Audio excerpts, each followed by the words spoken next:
How's it going? How's it going? How's it going? How's it going? Happy New Year, people! Snaps all around. This is Scratched Up Live, number 60, 2026. I'm your host, Eric Obscure. I hope you're having a good night here. We have a very special episode tonight.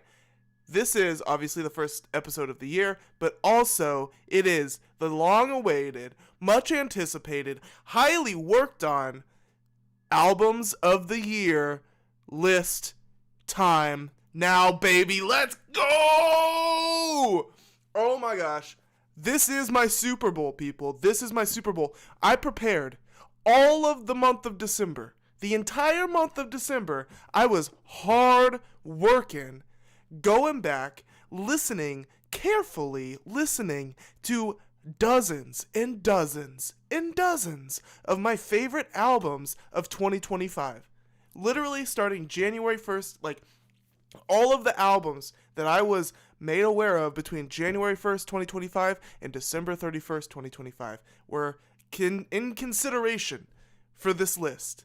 Okay, now as you know, if you were a frequent viewer of this channel, you probably know that I keep up with new releases on a weekly basis. Multiple albums a week, plus singles and, projects of all kinds, EPs, whatever. Constantly expanding my horizons with music, checking out new artists constantly all throughout the year.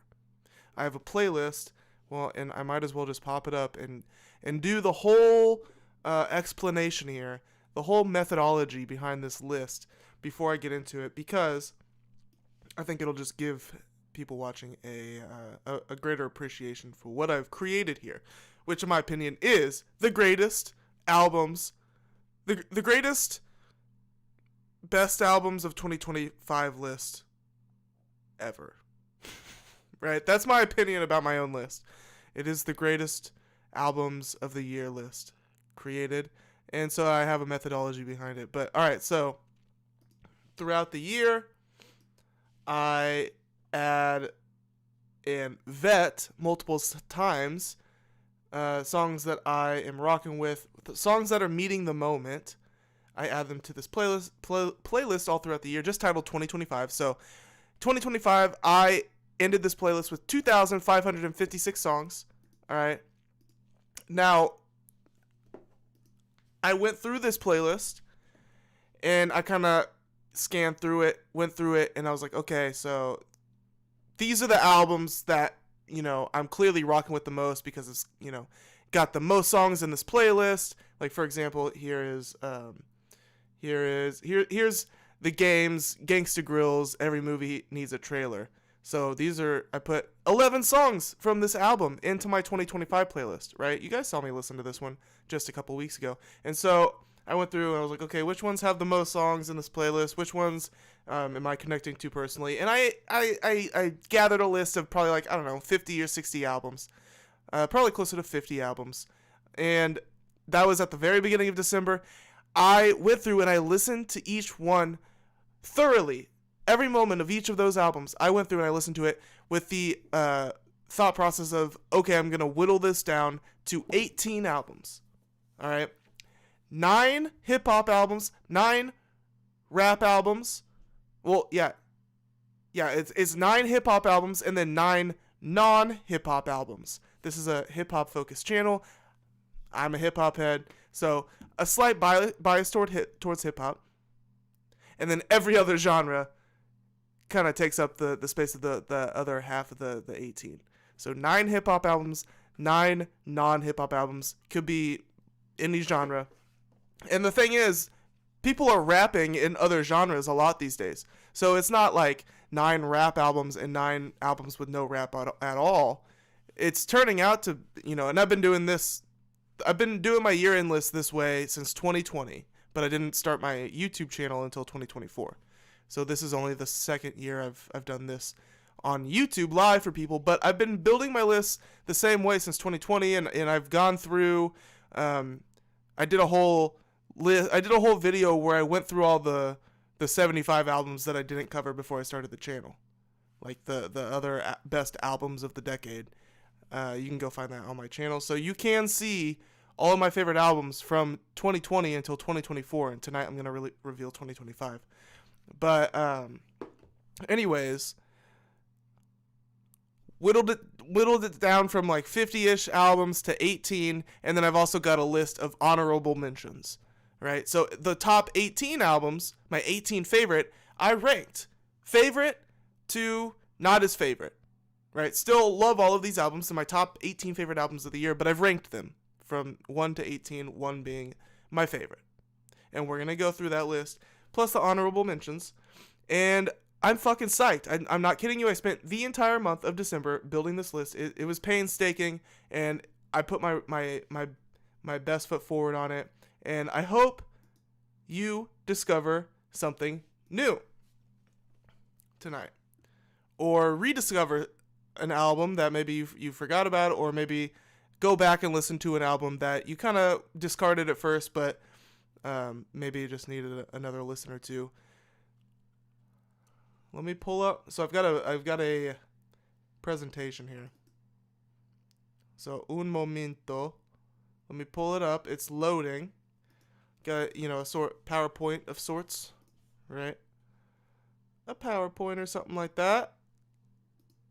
And last year I accidentally spoiled the list because I had like previews up on the PowerPoint. So I'm making sure that's not gonna happen.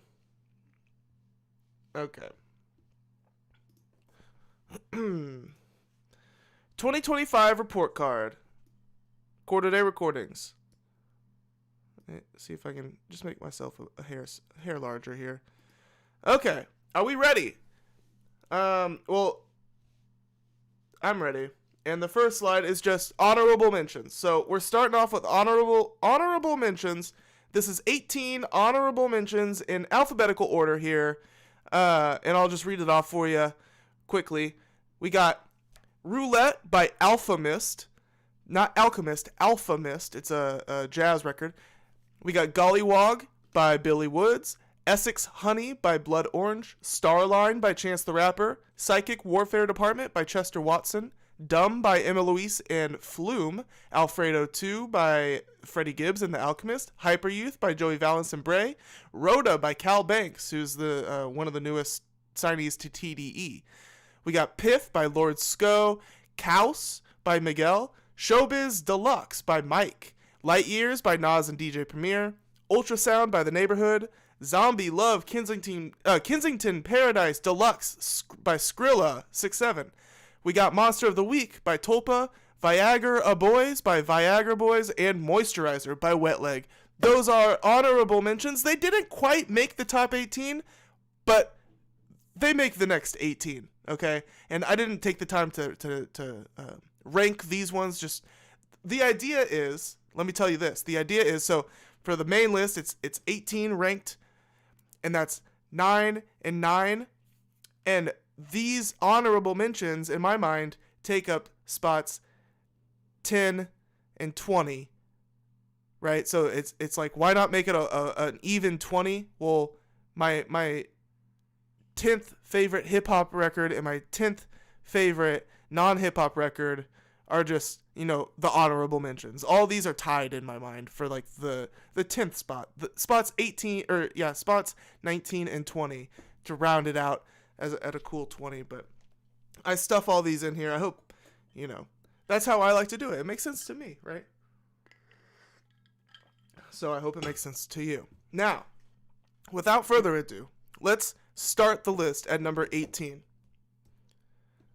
Let me move forward here. Mariba's The Breeze Grew a Fire. All right, this is a nice, calm, meditative R&B soul record by Mariba, who I was aware of before this year, but not necessarily a fan of. I had checked out some of her music in the past, but didn't really keep it around very much. And but I checked this one out, just as I do, just keeping up with artists. And holy shit, this one kind of blew me away.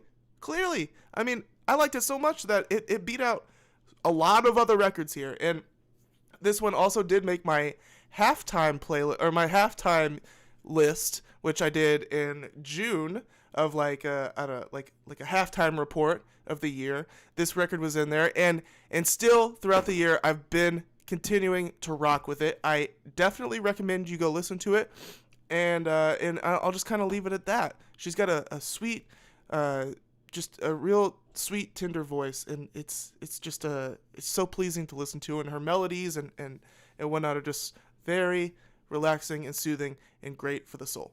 Okay. Hold up. Okay. Let's move on here. Gonna roll it on through. My 17th favorite record of 2025 was A$AP Rock's I Heard It's a Mess There Too.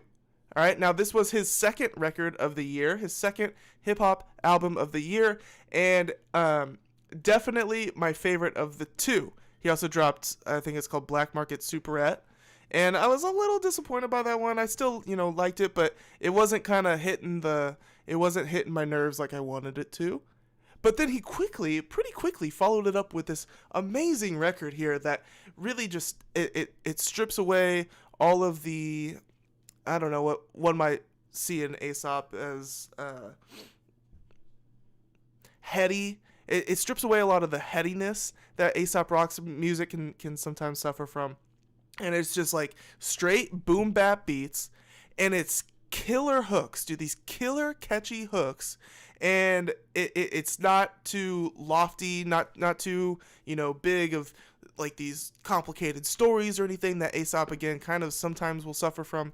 It's just hard bars, extremely like A$AP Rock does best, versatile lyrics, which is really what's placing him here for me. Is just, I'm so impressed by his lyrics. He never says the same word twice in a song, truly, and I'm pretty sure people have done the math, counted the words. He is like the most versatile lyricist by numbers too. Like when you count like each like different unique words rapped, A$AP Rock is always top in that list. And this is my favorite record of his since I don't know, he dropped one around like 2022 or so that I was rocking with quite a bit.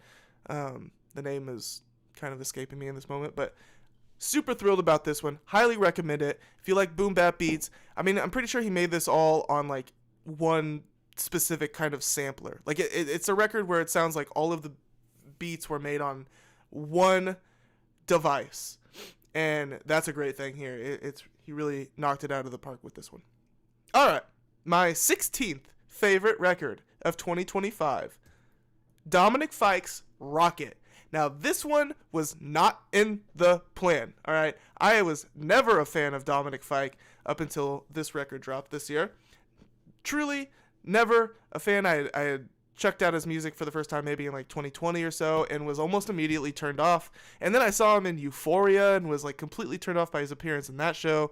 Really just shoehorned in an entire song performance in the middle of an episode. It was so cringy. And then I kind of just stopped caring. But this year he teamed up with Kevin Abstract, which was a nice little surprise, I guess, because they worked on Blush together. And surprise, I mean, spoiler alert, we will see that record further down in the list here. But and then Rocket came out after Blush, so my interest was piqued by Dominic after Blush and Geezer and Kevin Abstract collabs and all of that work over the summer. So when he dropped this new record, I was definitely gonna check it out, and oh my god, it's like gets better with every listen. It's such a touching record, and it is so like the songs on it are very catchy. It's got it carries over more of the same Blush vibes for sure that Dominic brought on to Blush probably, and also inspired others, brought out of others while they were making that record.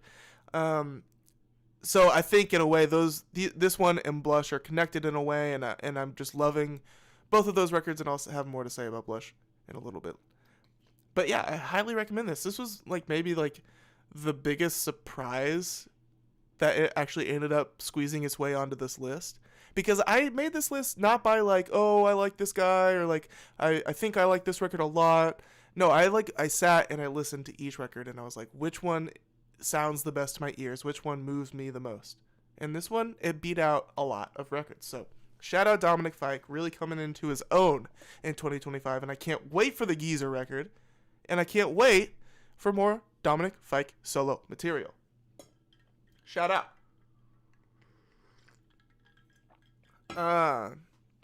Okay.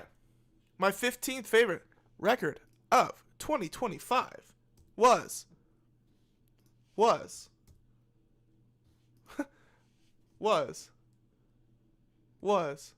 what's happening? Oh, okay. I'm in edit mode. There we go. My 15th favorite record of 2025 was Key Glock's Glockavelli All Eyes on Key Edition. Alright, if you have not listened to this record, you are in for a freaking treat. And let me just clear out this ugly red line underneath these words. These words are not spelled wrong. Keynote. These words are spelled exactly how they need to be spelled. Key Glock, Memphis, Tennessee, native. I'm pretty sure he's from Memphis, but famously collabed a lot with Young Dolph, very close to Young Dolph before Dolph's tragic passing.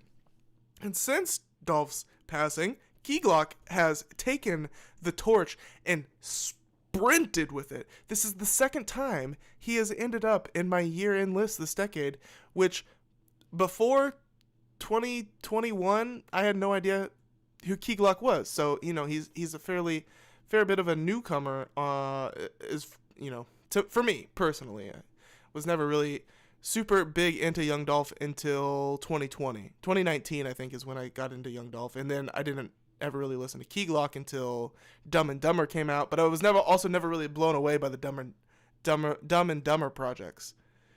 And then Dolph passed, and then Key Glock really just, boom, blossomed artistically. And this record is, in comparison to Glaucoma 2, which made my year-end list in 2023, this one is sounding more mature, he's sounding more level-headed, and honestly, he's sounding, more business savvy in a way. Those are just like general ideas and feelings that I'm picking up from the way that he's rapping, the things that he's rapping about. Because I went back and I listened to Glaucoma 2 just a little bit, not all the way through.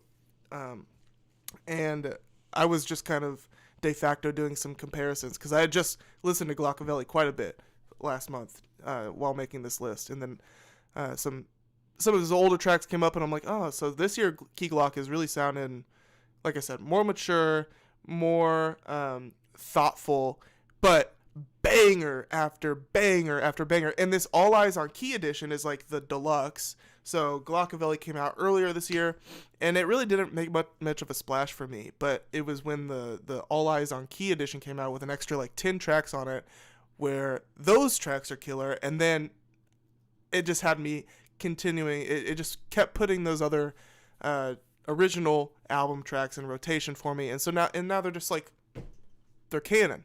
Now I can't imagine my music discography without them. And that is why he made my number 15 favorite record of 2025. All right. Yeah, this shit is just gnarly. Like, if you like just banger hip-hop, feel-good hip-hop, that just you want to blast out the windows, and you don't even have to... it's just very suave and smooth and cool, and it just sounds good. Like, there's not much there's not much like reaching you have to do or bending to like it. Like, it's just good music. And when you put it on, everybody around you is going to be like, yo, this shit is hard.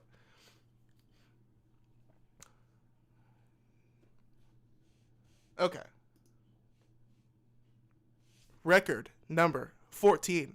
14th favorite record of the year was Getting Killed by Geese. And this definitely takes the cake for my favorite album title of the year. This is a special award going to Getting Killed, which is a record by the band Geese. Because how perfect is that? The album is Getting Killed, and it's by Geese. Getting Killed by Geese. It's so funny. It's so genius. And this record, also the cover is really cool. The trumpet and the revolver pointing right at you is the last thing you see before you die, type of shit. Like, Getting Killed, like, oh, it's so perfect. This is a rock album, and they first caught my attention a couple years ago with their album 3D Country, and I really liked it, but I felt like they could do better. It didn't quite make my year-end list that year, but it was really close, and I highly considered it. And then this record drops, and it's like, wow, this is what I was waiting for. This is, I felt like this is the one for me, for this band, Geese. It's rocking all the way through. It's funny. The first song is just, like, funny as hell. He's, like, just screaming and agonizing, talking about there being a bug in his car. And it's hilarious. It's like exactly how you feel when there's a bug in your car. You just like feel like tortured and trapped, and it's so melodramatic, and it's such a good kickoff for such a great record that I highly recommend you go listen to. Please do it. If there's one rock album you're gonna listen to this year, let it be Geese. Let it be Getting Killed by Geese. Go get yourself killed by geese. I know I did. Alright. God, that record's awesome. Again, best album title of the year. Right here. Okay. Next, my 13th favorite record of 2025 was Trainspotting by Rome Streetz and Conductor Williams. Okay, this is like heroin music. Like, clearly by the album title and the cover here, it's meant to look like needles, hypodermic needles, but it's trains. The Photoshop, you see what I mean? Like, it's a circle of trains, and they're kind of photoshopped in a way to look like needles. Train spotting, heroin. It's pretty cool. And this is like Rome Streetz. He's been, catching my ears more and more with each passing year. A little bit, I didn't really listen to him until he got signed by Griselda, and at first I was like, I don't really see it. I don't really care. But the more with each year that passes, he is honing in his skills. Okay, and here we are in 2025. He teams up with one of my current favorite producers, Conductor Williams, who is also from Kansas City. Shout out Kansas City. And they come together to deliver just like a haunting, it's really just like a haunting, ghostly, boom bap, street rap record. And I couldn't imagine going this year without it. It really is one of these defining albums of 2025 for me. Partly because of it kind of came out earlier in the year. This one made this was another one that made my halftime report list back in June, and it's still here. I'm still rocking with it. It is, if you know Conductor Williams, he takes beats and he takes samples and he stretches them out. Just if you imagine if you picked up a sample and you could just stretch it like rubber or something, and when you listen to it, you'll know what I mean. And so that, coupled with Rome Streetz, just kind of like raspy voice that he's always kind of sounds like he's chasing somebody, like he's always on edge, or he makes me sound paranoid. Like Rome Street's voice is like glass. I don't know. It's almost like glass in a pleasing way, but also like a scary way. It's sharp glass that you're using it as a tool, but it could easily cut you, and you could easily just like bleed out there on the street. I don't know. That's Rome Streetz. Like, he really is razor candy. I mean, that he embodies that. Those were some of his earlier albums. Was the razor candy, and he is that. He is sharp, and he raps like his voice sounds like that, and it's just a beautiful pairing. Rome Streetz, Conductor Williams. It works. It's beautiful, and I hope they do more collabs because they really. I love their sounds. They mesh well together.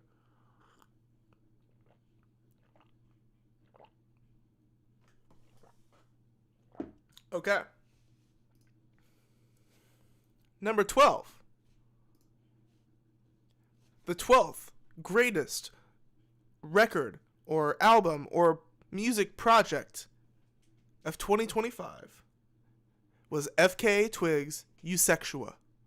This is a very amped up sexual album for sure. Given the name here. But it really is, electro pop mixed with FKA Twigs, what she's known for with her light, feathery R&B kind of neo-soul vocals. But she really is amping up the pop on this one, going farther away from the avant-garde-esque type of shit she used to do, which, some long-term fans would probably might be upset about. I don't know exactly how her fan base is taken to this record, but this one is on the more like poppier side, techno side of things. But I appreciate that because I think that's where FKA Twigs, that's where I can enjoy her the most. I do enjoy her more experimental shit as well, but I'm not gonna just throw that on in the car. Like, now I have a FKA Twigs record that I am. Not only can I throw it on in the car, but I'm hyped to throw it on in the car with other people. That wasn't necessarily the case with most of the tracks on Capricorn or whatever her last one was. Cornucopia. I don't remember. Her last record from 2022. People seem to like that one a lot. I was never crazy about it. This one is this is the record. Like, I'm pretty sure it's already known that Capricorn or whatever the last one was more of like a mixtape vibe, and that's what it felt like to me. It was like, small splash. This one, big splash. This one, huge splash. This is like, major label type of album. Major label album type shit. I wish there was more like radio, at least like one radio track on here. I'd love to see FKA Twigs blow up on a bigger scale. Like, and just in the culture. I don't know. She is huge. Don't get me wrong. But I feel like she's the type of person that could catapult to like extra superstardom, like The Weeknd or something like that. But she is still herself. As you can see from this album cover here, I mean, look at her. She's looking fucking wild. It's awesome. So yeah, and this is one of these records where it's like it's almost spanned, like the rollout for it has spanned almost like 2 entire years. Almost. Not quite, actually. I guess we're looking at like a year. So that's not as impressive now that I'm talking about it. But the first singles from it came out, like quite a few singles, like 4 or 5 singles from this album came out in 2024. Almost like it felt like half the album came out before it actually dropped. And then it came out in 2025. And then later in 2025, she dropped a Afterglow edition, which was like an additional 10 songs, which I wasn't crazy about. And then also she added some extra songs to the original edition, like around that same time, earlier, like just a couple months ago. So this is a project that is continuing to breathe and live, and I just really appreciate that. Like a growing album, an album that's growing with time. There's other examples of artists that have done this, but Caroline Polachek, for example, like she released Desire, I Turn On To You or whatever, which I have the poster of back here. The rollout for that album with the singles and the deluxe and everything was literally over a course of like 3 or almost 4 years. Like, one of the singles for this album came out in 2020, it dropped in 2023, and then in 2024 she dropped the deluxe. So I like when that happens, at least when I already love the album. Shout out FKA Twigs. All right. Number 11. Almost Cracking into the top 10, we have Larry June, 2 Chainz, and The Alchemist's Life is Beautiful, the deluxe edition, which will have this version of the cover that you see here, which is painted by Kip Frog on Instagram, which is somebody that I have been following for a while, and so really hyped that he got this placement. And this was a record that I wasn't really sure where it was gonna land. Like, all year when it first came out, I was kind of underwhelmed by it. The more I've listened to it, the more I listened to it throughout the year, the more like just tracks would pop up from it, and like it just got to a point where I was like, dude, these songs are like, some of these tracks will never go away. Like, they're almost like essential modern hip hop.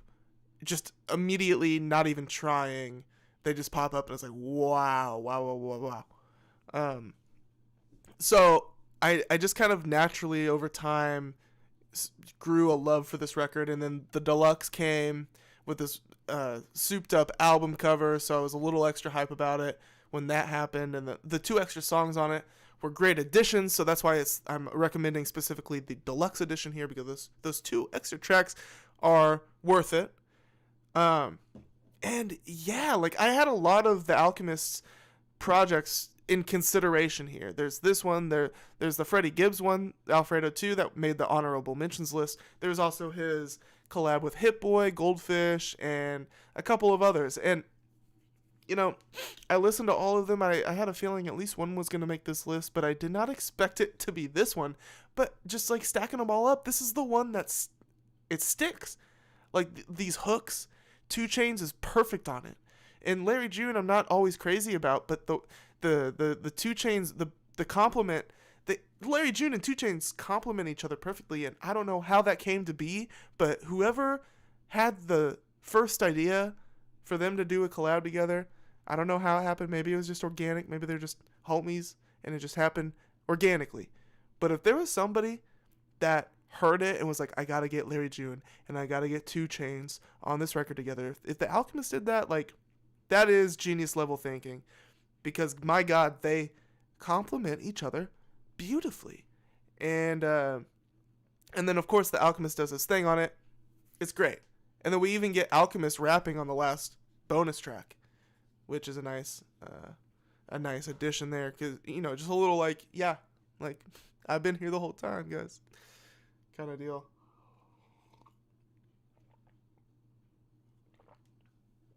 Such a cool record.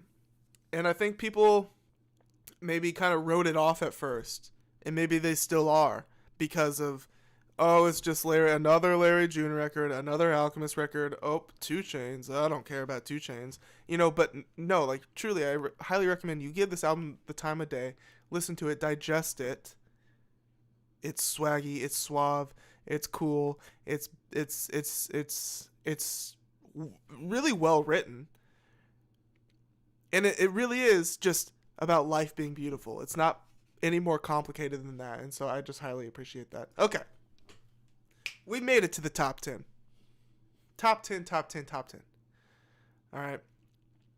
This is huge, guys. This is huge. Let's go on. Number 10. My 10th favorite record of 2025 was Hurry Up Tomorrow by The Weeknd. Yep. This was, my God. So The Weeknd, he did it. He completed another trilogy. All right, I am more shocked at anything that all 3 of these records that came out this decade by the Weeknd ended up in my albums of the year lists. 2020 with God damn it, I'm so bad at recalling these album titles sometimes. It's After Hours. Yes, After Hours by The Weeknd, 2020. Fast forward, 2022. Whatever the fuck that one was called. What was it? Dawn FM. And then 2025, Hurry Up Tomorrow, with this one being the best of the 3. Right? I liked After Hours because of the, like 80s kind of synth synth pop kind of vibe, and then I like Don FM because it was kind of um, like pop mixed with moody, and I really like that first track on it where he pitched his vocals down, and it was a great record with bops on it and bangers on it. And then fast forward to Hurry Up Tomorrow, 2025, and this sounds like a record that he would have made in 2012. It really does. Obviously with like a fresh polish on it, newer artists features on it, but The Weeknd, his contributions personally, his vocals, they sound like he recorded them in 2012. It's a miracle. It's amazing.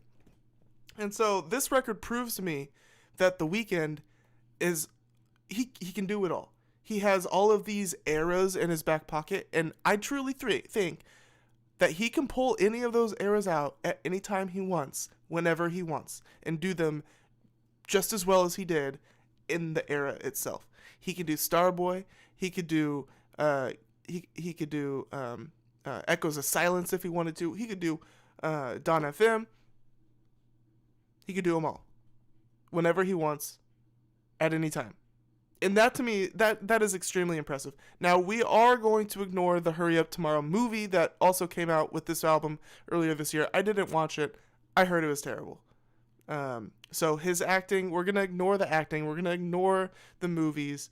We're just going to focus on the music and pretend like that is the only thing that he did this year. Because if it was just up to that, he would be a 10 out of 10 artist. Okay.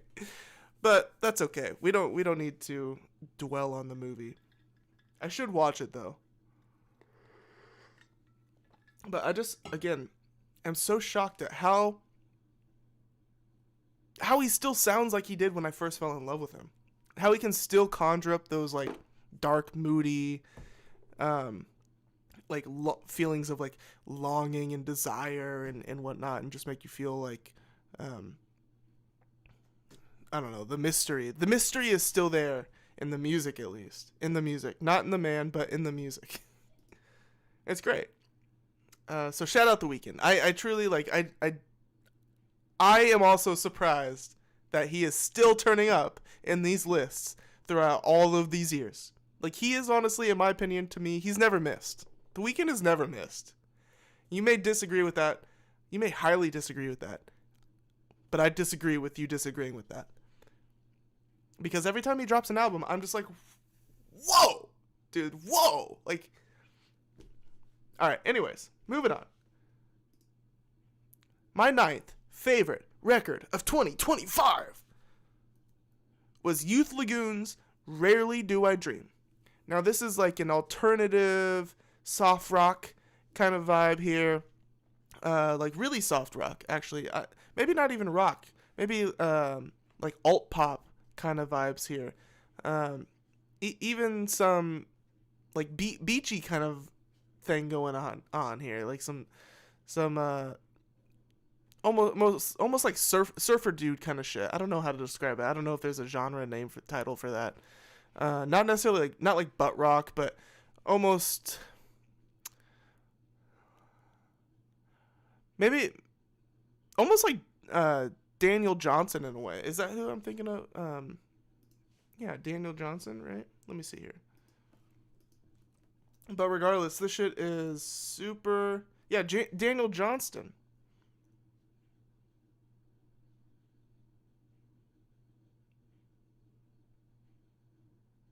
Oh, wait, no, that's not right. No, not Daniel Johnston.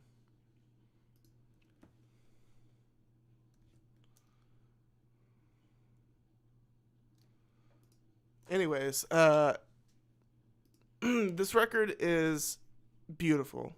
It's soft to the touch. It's like a soft fucking blanket.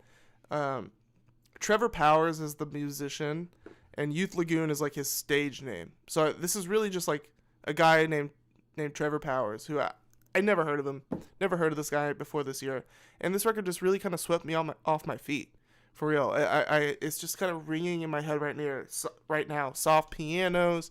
And he's like a songwriter. He like takes a lot of pride in his songwriting and just like crafting these, from what I've gathered and just knowing him for, the past 8 months or so, and just knowing this record and seeing what I have seen, little bits of what I've seen online, he takes his craft very seriously, and he created this really gorgeous, touching, sweet album, and I'm just really grateful for it, and I'm just really glad that something like this came out, almost similar in a way to the Mariba album. Although this one I'm liking quite a bit more than the Mariba album, but they're both very soft, sensual, homey type of albums. You know, the type of album that you listen to when you visit home or something like that. Go check it out.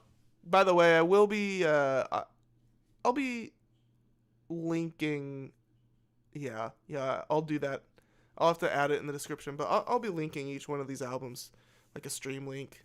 I'll probably just do Apple Music stream link or something, but so you can hopefully go listen to these albums yourself.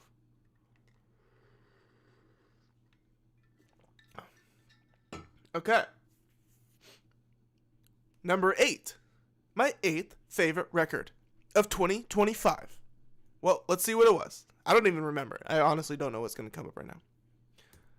Fred Again's USB. This was a late edition. This came out last month, in the same month, in the midst of my flurry of revisiting all of these albums that I encountered throughout the year. This one came out. And I honestly reported on this album, on the rollout of this album before it actually even dropped. I did a little reporting on it because I was actually super annoyed with this album before it officially fully dropped, because Fred Again released each song individually over the course of like a couple of months or something. And so every goddamn week, a new song, this album would repopulate at the top of my Apple Music with just one new song. And the way that I sort my music is, you know, like I don't know. I sort my music very particularly. So when I have to delete the songs that I already put in there just to re-add them, I'm like, no, fuck this album. I already hate it. I told myself, I already hate this album. It's not even out. And I'm so annoyed by the way that he's releasing it that I'm mad. And so I reported on that. And then like a week later it dropped. And my God, this album is incredible. It is incredible. This is my electronic album of the year. I'll just put that out there. It's my 8th favorite album of the year, but this is my number 1 favorite electronic album of the year. And Fred Again, especially after going onto YouTube and watching clips, there's so many clips out there of Fred Again making these songs. And a lot of these songs, at least the back half of this record, kind of dropped over the course of 4 years or so. And that's why he released it in that way, because it's more of like a set list, and as opposed to an album that flows particularly from this track to this specific track to this specific track. Like it's more of like you can throw it on shuffle. It's, you know, it's meant to go at a rave with, I guess, in a way. It's like a DJ set, because that's what he is. But the videos of him producing, like, he is just so goddamn talented on the drum pads, and you just got to go see it for yourself. And these records are, in my opinion, this is where electronic music should be, with how creative he gets, with how much he switches up. It never gets boring. It always, his songs always have a twist or a turn or something that takes you by surprise. It is almost always unpredictable, his music, and it deserves to be as praised as much as it is. I know he's very popular right now, especially in the UK. But and that's another cool thing about this record. There is a lot of rap on it, which is awesome, and it's a lot of UK rappers. And actually, almost all of the feature artists are UK or like European or whatever. So it's really like a United Kingdom affair here. Us Americans have really nothing to do with this record, but I'm here to enjoy it. So Europeans, they go hard. They go hard as hell. And this album cover is cool. It reminds me of Dial It by Playboi Carti. So that's fun. All right. My 7th favorite record of 2025. Are you ready, folks? Here it is. My 7th favorite record of last year was Playboi Carti's Music, Sorry for the Wait. Ironically, I just mentioned Playboi Carti, and I didn't even realize that I put him next, but it is true. Now, this is probably my guilty this is definitely my guilty pleasure of the year, not because I'm embarrassed to listen to his music, but I am embarrassed to listen to Playboi Carti. I'm not embarrassed to listen to trap music or rage. Love that shit. I eat that up.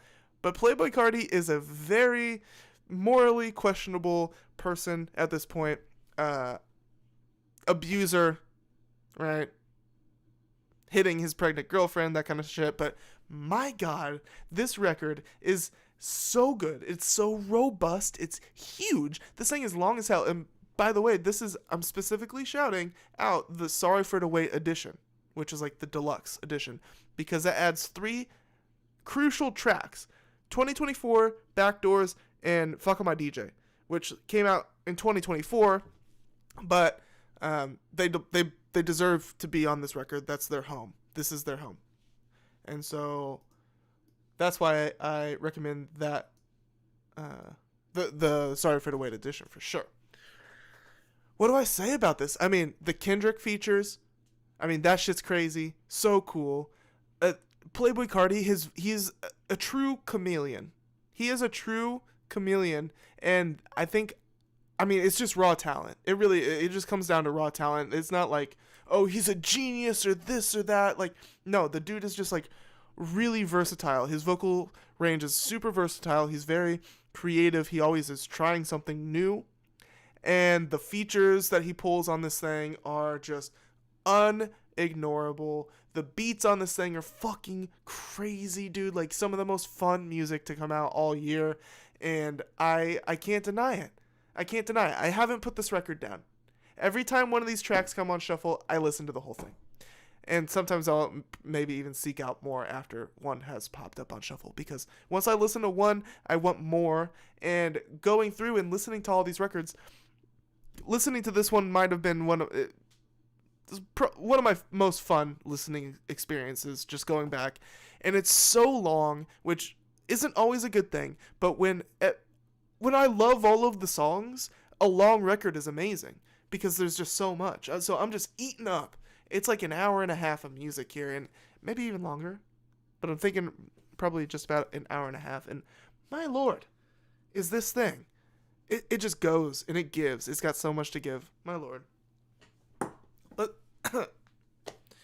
I'm sad that a person like this gets a spot as coveted as this.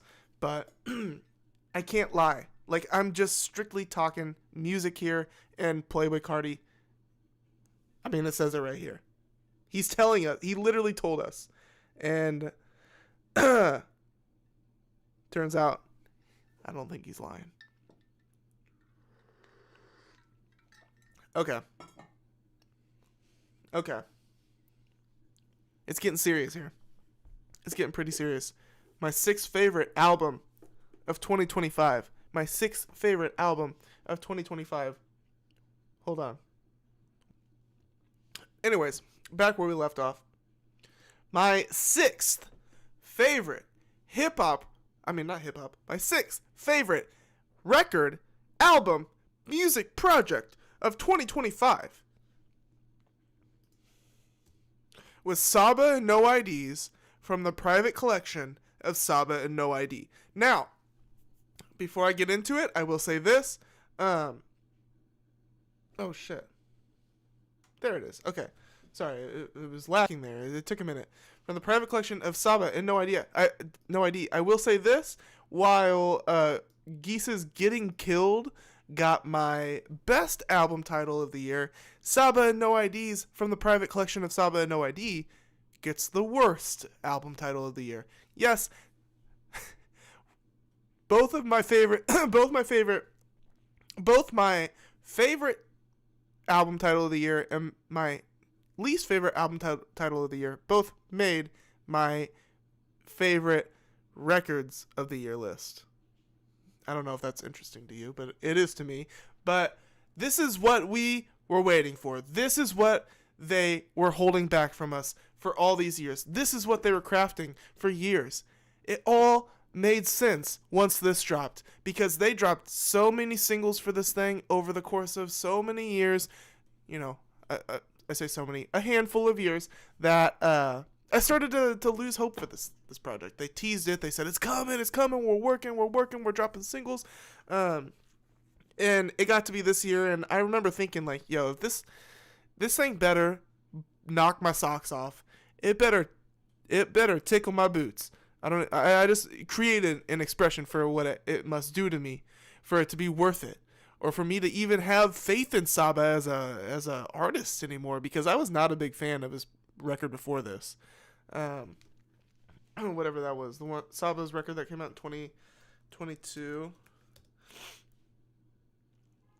A Few Good Things. Not a fan of that record, and I'm up until to that point was a huge fan of Saba. So that record was a big letdown, and it was all kind of riding on this one for me. And holy shit, they knocked it out of the park. I mean, this record is everything that I love about Saba, and mixed with the No ID production, the Chicago legend status, with the, this is Kanye West's producer mentor, No ID. All hailing from Chicago, this is a Chicagoan affair. Chicagoan affair? Is that how you would say that? A shy affair, a Chi-town affair, right? And my other favorite Saba project, my favorite Saba project is Bucket List Project, which in my opinion is highly underappreciated and not considered as, I don't know, it's just not talked about enough. It's not given its flowers enough, in my opinion. People talk about other Saba records more than they talk about the Bucket List Project, which is, fine, but at least, in my opinion, Bucket List Project should at least be talked about as much as Care For Me by Saba. But regardless, this record here is giving me hints of the Bucket List Project. And it's even got follow-up tracks to some old Saba songs. Let's see here, like West Side Bound West Side Bound Part 4 is on here, and then we got Woes of the World. Woes of the World is such an incredible song, and then Stomping might actually be my favorite song of the year. So this record is very serious. It is a heavy hitter, right? And if you've never listened to Saba, this is a great record to this would be like a great first record to listen to of Saba's. But he is he was like one of these young rap prodigies that came up in around 2012, 2013, much like a Joey Badass in a way, but in a different, like their come up was much different, but just like extremely talented, like really young and like extremely gifted. And I'm pretty sure Saba actually did go to like some like school for the gifted or something, like some special art school or something like that in Chicago. And not to say that his life was easy. I know he has had a lot of tragedy, experienced a lot of tragedy in his life, especially, like even after, I know he's experienced a lot of tragedy even after he got famous. So shout out to Saba, shout out to No ID, and thank you for delivering us this gift of a record. It really is. This record is truly a gift. I really, really appreciate it. And honestly, I need to get this on vinyl. This is one I need to cop on vinyl. So, and side note, I'm going to be doing a vinyl review segment soon. I'm excited. I've been planning on that for a while, but I never did it. And now that it's the new year, I think it's time. I think that's, I'm glad I waited, because I like to, I want to start a new type of segment in the new year. So I'm going to do like a little review of like 5 vinyl at a time, maybe, and just kind of go through my whole collection, 5 records at a time. I think that'd be cool, and just it'll be like a short segment in each Scratched Up Live, and I will maybe start that with Scratched Up Live number 61. All right. Oh my God, this is so exciting, so big. Let me pull it back for a second. Let's regroup here. So we are entering the Quarter Day Recordings Top 5 Records of 2025. All right. I'm excited. You're excited. This is the biggest deal of the channel. This is the Super Bowl for this channel, and I love how it's the first episode of the new year. And I think that's what I did last year too. So this is how it's gonna work. This is our second inaugural, is that what it would be called? Our second annual albums of the year episode, and it always lands as the first episode of the new year. Because I don't want to, like Fantano, for example, the needle drop, he always does his year-end lists week before the year is over. So, like, anything that comes out the last couple of weeks, probably like the whole last month of the year, doesn't get considered for that year. Like, I'm sure he considers it in the following year, but, like, I like to keep 2025 in 2025. And I'll report on 2025 when we're out of it, right? That's my thought process. So we do it a couple days into the new year, just so we can get that January 1st to December 31st, 2025, all in consideration. Literally up until the last day and all the way back to the first day of the year. That's why this list that you've been watching me go over tonight is special. There's a lot of thought that went into this list, and it's obviously specifically tailored to me and this channel and what we focus on this channel. But with all of that considered, I think this is a very approachable list too. A very not to say like dumbed down or anything, but it's a very like approachable musically, approachable and digestible to music fans of all stripes and colors, right? It's a fun list. It's an enjoyable list. It's not. It is a challenging list here and there. Definitely not my most challenging list. That my most challenging list might have been like 2021 or something, but that was before I made the channel, so you wouldn't even know. But let me give another special shout out right here. Again, you can go watch me review it's like my top 72 favorite albums from 2020 to 2023. 2020, 21, 22, 23. So it's like the 4 years that I was making my list this way before I started the channel. I just made them all in one video, so you can go see them all there. Just go search my YouTube channel here. Enough dilly-daddling. Enough yapping. We got to crack into this top five. We got to crack into the top five. Clips, like God sort them out. You knew it was showing up. You knew it was going to be here, obviously, from the thumbnail. And to be honest, my top five is mostly spoiled, but you don't know the order. Okay? And you don't know the number one spot. I'll give you that hint. But Clips, Pusha T, Malice, the reunion album, like 20 years since the last one? Something like that? At least almost 20 years. Entirely produced by Pharrell Williams. This shit is essential, bro. Immediately essential hip-hop, okay? It's pop. It's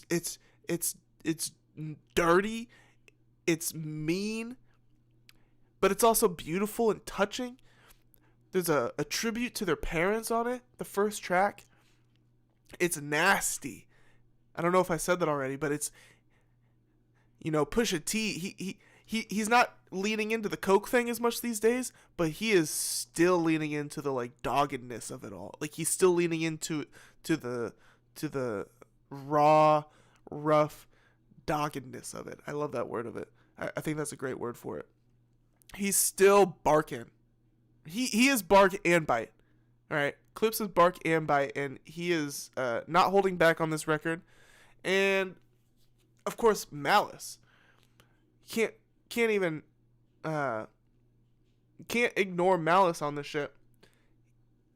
He found Jesus, but I think he left Jesus at the door on this record, because he is scarier than Pusha T on this, especially coupled with the his interview appearances, his stone cold face, and all of the interviews that they did throughout the year.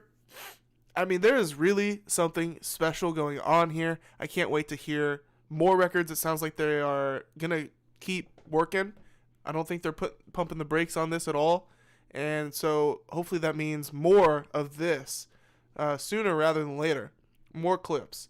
More, hopefully, with the Pharrell production. And when I did my live reaction to this record over the summer, I said something that I still stick with today, and it stuck with me since I said it. Pharrell Williams is both simultaneously like the best part of this record and the worst part of this record. And Pharrell is partly what has this album placing at such a high spot as number 5, but he is also responsible for it not reaching any higher than the 5th placement. Like, I don't know. It's definitely not a number 1 spot for me. Now, the obvious comparison is Anthony Fantano, who gave this record a 10, and I'm fairly certain he gave this his favorite record of the year spot because it's the only 10 he gave this year. It's not my favorite record of the year. It's just not. I mean, there's some beats on here. There's some corners, some turns it takes where I'm like, did I just turn on Coldplay? And don't get me wrong, I like Coldplay, but I'm trying to listen to clips. And I don't know. There's some moments that don't necessarily make it for me, but all in all, this shit is a hell of a listen, and it's essential hip hop again. That's why it's placing so high. I mean, this record is cemented in the history books, and it's fantastic. It really is. It is a fantastic record. And this is another one I would love to get on vinyl. And this is one where it's like there's no fat. Absolutely no fat on here. And so I highly appreciate that about this record as well. And my allergies are going crazy, y'all. Allergies stupid.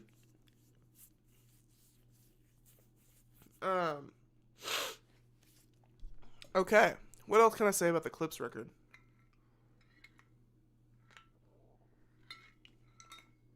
The features. Ab Liva feature on it is pretty fucking crazy. Tyler the Creator.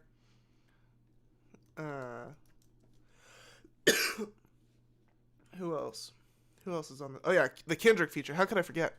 Yeah. Oh, and Stove got Cooks, Nas. So yeah, I mean that Kendrick Chains and Whips is like that shit could have been on like to Pimp a Butterfly. It's so good. So that's the caliber that Clips was working with here on this record, and it was worth the wait. I gotta say, it was worth the wait. It was worth the wait. Okay. My 4th favorite record of 2025.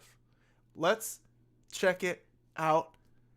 Mike Shab's Shab Van Gogh. Now, this is the underdog of the year. Quite possibly highest chance that you haven't heard of this artist out of anybody else on this list. He is a Canadian rapper. I'm pretty sure he's from Montreal. He's like French Canadian, and he also happens to be missing one of his ears, and that's the whole like Shab, the Van Gogh reference here, and you can see he's got a bandage wrapped around the side of his head, and he is like Van Gogh. He's like Vincent Van Gogh, and he is a producer and rapper. So he produced like every track on this record, made every one of these beats, and his beats are they're very unique.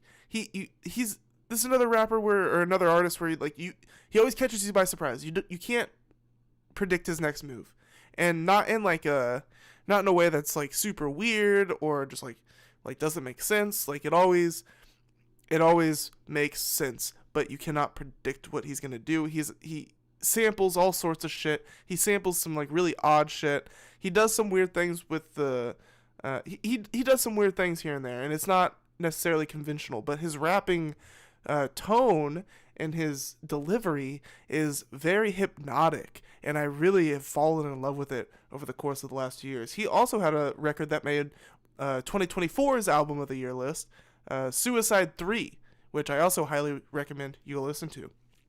Now, this made splashes for me right when it dropped, like really early on this year. I think it came out in January, maybe February. And it made my halftime report list, and I knew it was definitely going to end up on this list. But it ended up placing higher than I thought it was going to, and I had it lower at first, I remember, and the more I listened to it, the more I compared it, this is where it belongs. It is this good. He's like the breakout artist of the last 2 years for me. Breakout rapper. If we're just talking rapper and producers, like hip-hop creatives that are really hustling out there, that are new on the scene. He is taking that underdog award for me. I've given him a lot of shout-outs online over the course of the last year. And he also dropped another record called Fight the Power later in the year, and that's a good record too. You should go listen to it. But it's not as good as my Shab Van Gogh, in my opinion, and there were other ones that I didn't even necessarily need to put Fight the Power on the honorable mentions list, but I will give it it's an honorary honorable mention. How about that? See how many layers deep we can go. There's a lot of music that came out this year. It's maybe this feels like a lot, but just barely scratching the surface. I mean, there is a lot of records that I skipped over when making this list, or when even just like picking albums to consider. There was a lot of records I skipped over. And with that being said, let's move on here to our top 3. All right, this is about as big of a deal as you can get. My third favorite record of 2025 goes to Kevin Abstract with such a special, monumental, and I think it will become more clear as time progresses, important record here.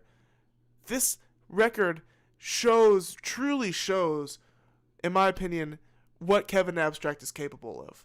Obviously, at least what he's capable of in a post-Brockhampton world, right? We knew he was capable of Brockhampton. Like, wow, like, damn, he definitely got his flowers for that shit, right?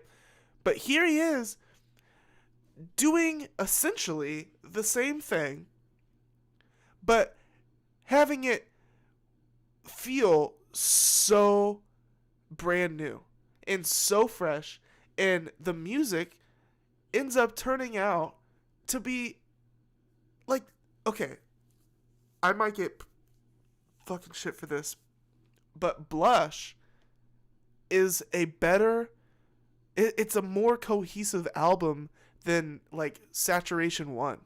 Like this is better than some of the Saturation shit. This is Brockhampton done right. This is a Brockhampton album done right. Not to say that they haven't made albums done right. Saturation 3 is incredible, like one of the best hip-hop records of all time. I also really love Iridescent, and I also love The Family also, even, and Roadrunner is also really good. But I feel like Blush, as far as like an album flow goes, is Kevin did what he was, like, he's perfected this, whatever it is. However Kevin is doing this, he's figured it the fuck out, and he's done it now with 2 different groups of people, and achieved and accomplished and created something, 2 different sounding yet similarly, like, you can tell that they're related bodies of music. Like obviously we're comparing Brockhampton's 7 albums to Blush's 1, but there should be more Blush albums in the future, because it is a collective, as well as the title of Kevin Abstract's solo album. But I'm just kind of in awe with what Kevin Abstract is able to put together, and all of the turning wheels that he's able to juggle, and the relationships he's able to foster, like not just normal relationships, these like beautiful creative relationships with so many different people. And now with like the Geezer thing and Dominic Fike collaboration and his Quedeca collabs, and just I've fallen so deeply in love with this Blush sound, which also bleeds into Rocket by Dominic Fike. Like, what they're doing is so special. It's got hints of ska, it's got hints of Sublime, and then of course it's got hints of Brockhampton, and so much more. I mean, you got the electronic tracks, you got the rap tracks, you got the country tracks, but they all sound of the same family. And that's what Kevin Abstract exceeds at. He is a master producer. Kevin Abstract is a master producer, and, you know, with Brockhampton, he was more of like this leader figure, but with Blush, he is like a, he's like the glue. With Blush, it's like a natural glue. It's not as, it doesn't feel as ego-driven. Blush doesn't feel as ego-driven as Brockhampton did. And that's why I think I'm feeling hopeful for Blush. And, you know, maybe Blush actually has some, at least more longevity than Brockhampton did.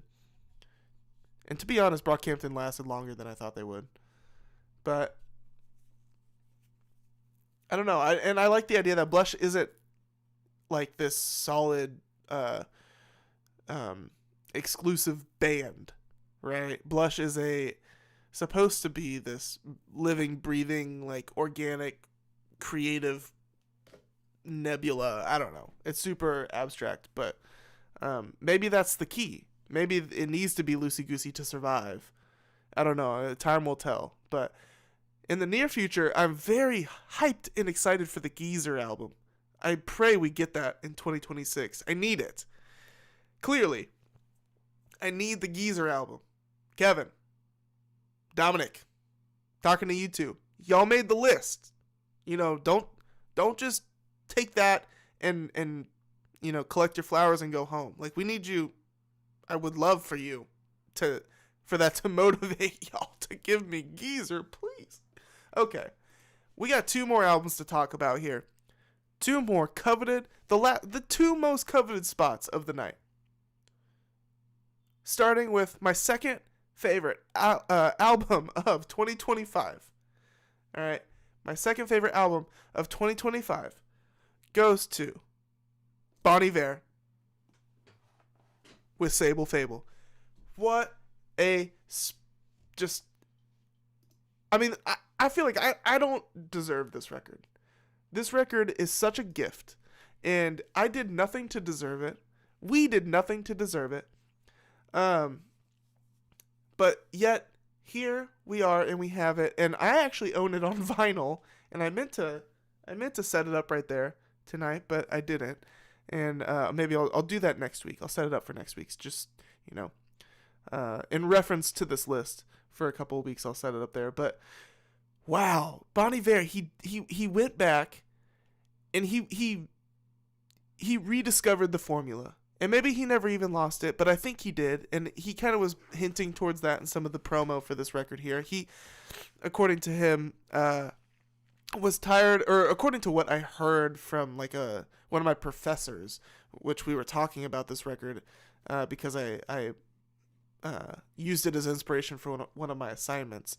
And my teacher happened to be a fan of Bon Iver as well, and so we kind of struck up a conversation about this record, and he told me that Bon Iver was apparently sick of being on the road. He was sick of this like fast lifestyle, and so he scaled back or something like that. Like he scaled back, and that actually does go hand in hand with something that I personally picked up on in the lead up to this album. Bon Iver saying something like he went back to the forest with this record, and I, was optimistic because the record hadn't come out. I'm like, okay, well that sounds good, but no, he wasn't fucking lying. Like he really went back to he went back to like the self-titled type of days. But honestly, this is more in comparison to 22 A Million, which is my favorite Bon Iver album. And this one has so many hints and tones of that era of Bon Iver that I immediately fell in love with this record. Immediately. Even before, like, even before the LP of it dropped, which is another cool thing about this record. It's very unique in its structure.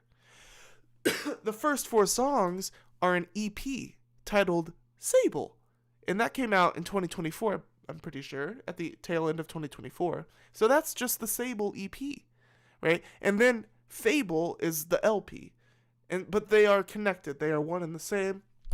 But so I think that I like that. It's a very interesting listening experience, especially when you own the vinyl, because the first is a double disc. First disc you play 45 speed, and it's only got like one of the sides only has one song, which kind of tripped me out.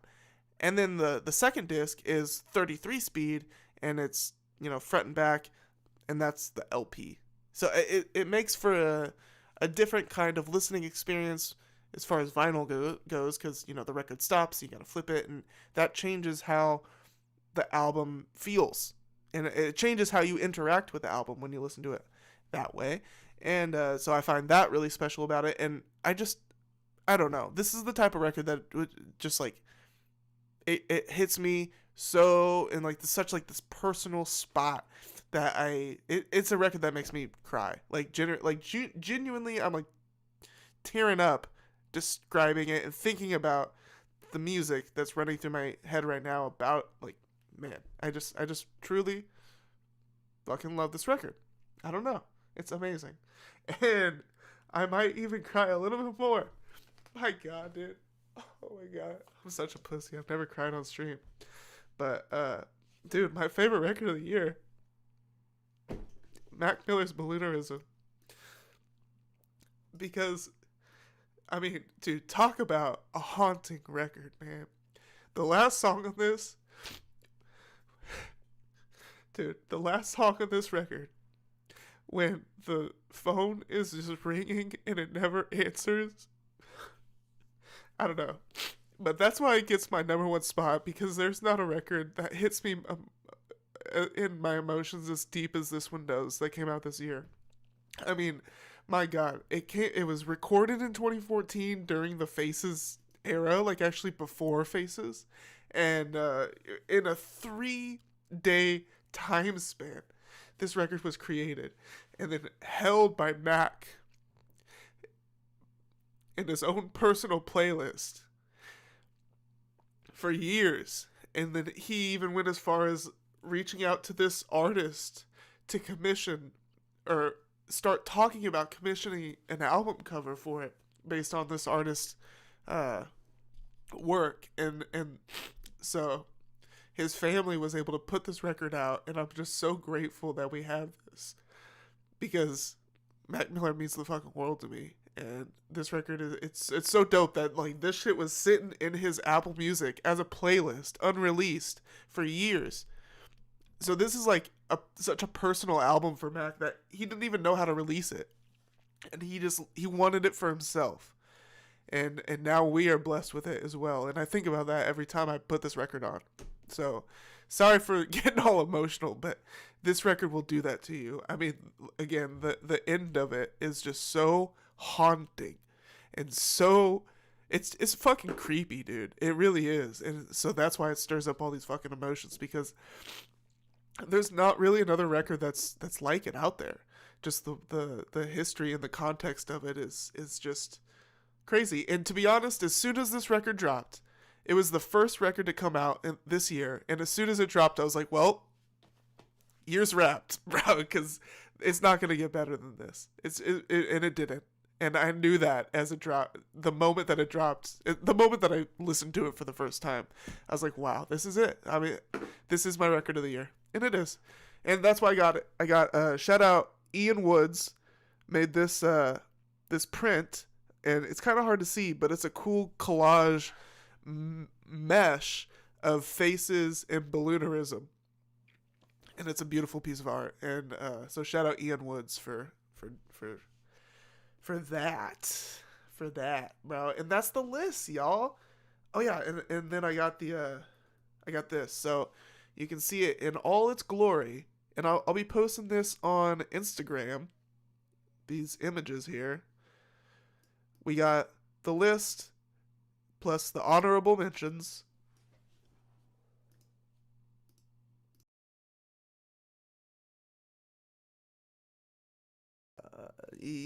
Yeah. Sorry, I had to mute the mic for a second because I had to like sniffle there. So I will be posting this on Instagram for your reference, and that's it. That's it. But I'm not leaving yet. I got a couple things that I want to talk about, a couple of happenings, just a couple of current event type of things before I peace on out of here. Okay? I'm actually going to go, before I talk about anything else, I have my whole Instagram post drafted up here with these two graphics, the albums of the year, but I've been waiting to post. I've been waiting to hit sends until this stream. So now that I've revealed all of the records, I'm going to press share on Instagram. So this is a good plug for the IG at Quarter Day Recordings on Instagram to keep up with the day-to-day. Okay. Sure. Oh, that's a big moment. I've been super psyched to post that on Instagram. Okay. Let's see. Let's talk about some stuff. God, I can't believe, dude, I got so emotional. I didn't expect to get so emotional about the Mac Miller. Even the Bon Iver caught me up there, and then leading right into the Mac Miller. God damn. Sorry about that. Hold up. I gotta pull up my notes real quick. Gotta get adjusted here. Pull up some links.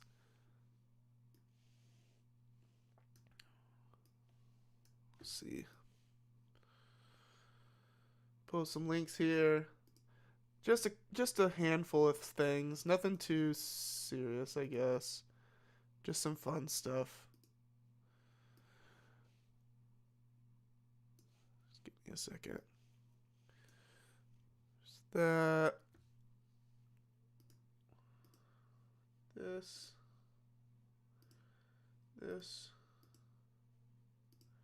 Boom. Boom. Boom.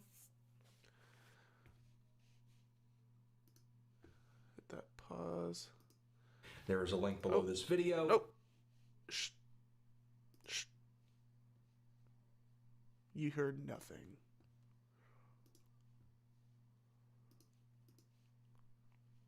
Bada boom, bada bing.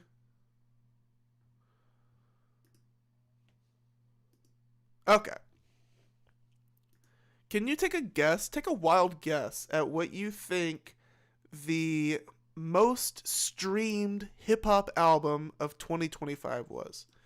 Take a wild guess. I don't know. I'll give you a second to think about it. You know, who do you think? Was it Drake? Kendrick? I don't know. Fucking NBA Youngboy or something like that? Well, if those were your guesses, you'd be wrong. Because the answer is Graduation.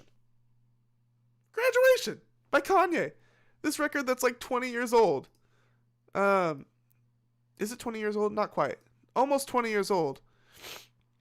Was the most streamed hip hop album of 2025. And, you know, that wouldn't be too surprising if it weren't for the fact that, like, I thought Kanye was, like, uber canceled. Even if he's not, like, canceled in the way that I, like, actually think he is, like, in reality he's not actually canceled or whatever. Still, like, that's still pretty surprising. Like, he was, like, at least nominally canceled. But I guess people were... that didn't stop people from streaming. Now, personally, do I still listen to Kanye? Yeah, here and there. A little bit. For sure. Like, why not? If it comes on shuffle, which there's definitely Kanye songs in certain playlists of mine, I'm not gonna skip it if I like that song. That'd be weird. But I'm definitely not throwing on a Kanye record. Like I'm not eager to throw on Yeezus like I used to be, which that's not the case for a lot of other people though. But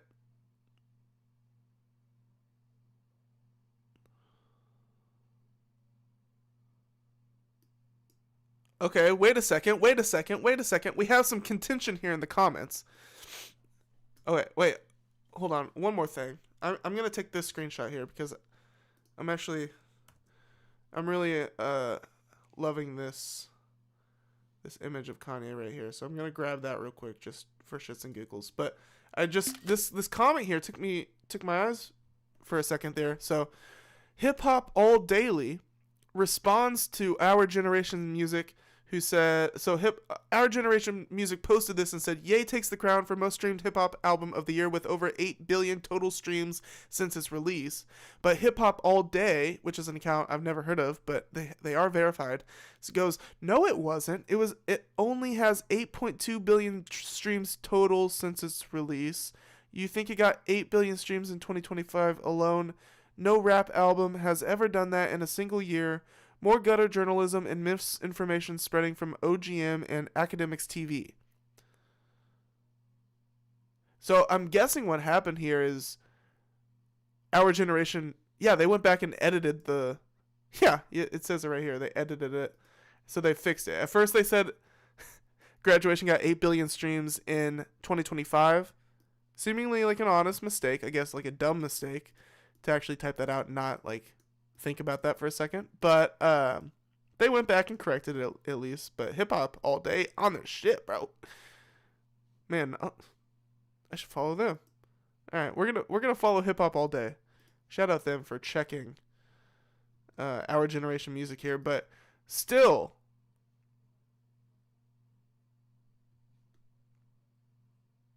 Wait a second. So, my question is, though, was it still the most streamed album in 2025? He's only counting Spotify streams. There's more than just Spotify.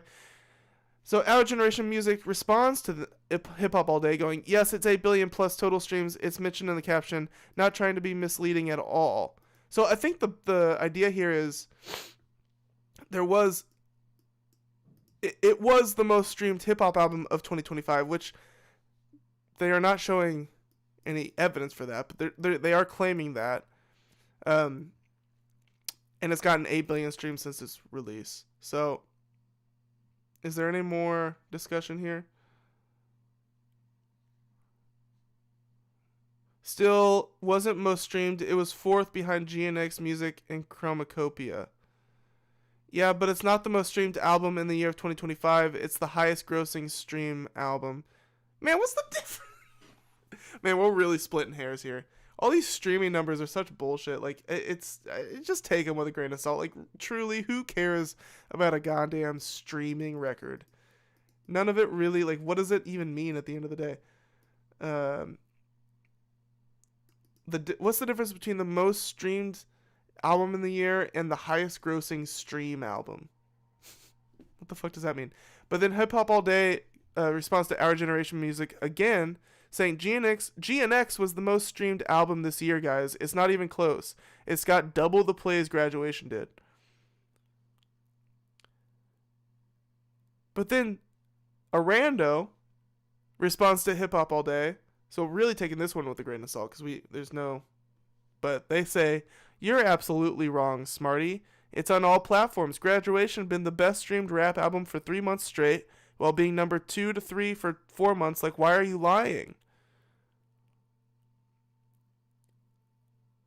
So now, damn, I truly do not know what the truth is here. So let me just go find out for myself. Because nobody in the comments here knows what the fuck they're talking about. But one other person, I'm gonna read one more. I want to read this one too. Somebody responds to Our Generation Music saying, it's misleading because it's not true. GNX has more streams on Spotify, Apple Music, and pretty much all platforms. Some Kanye fan page probably made up those stats. So, let's see what we can find ourselves here, because this is fucking ridiculous, and I'm getting pissed off.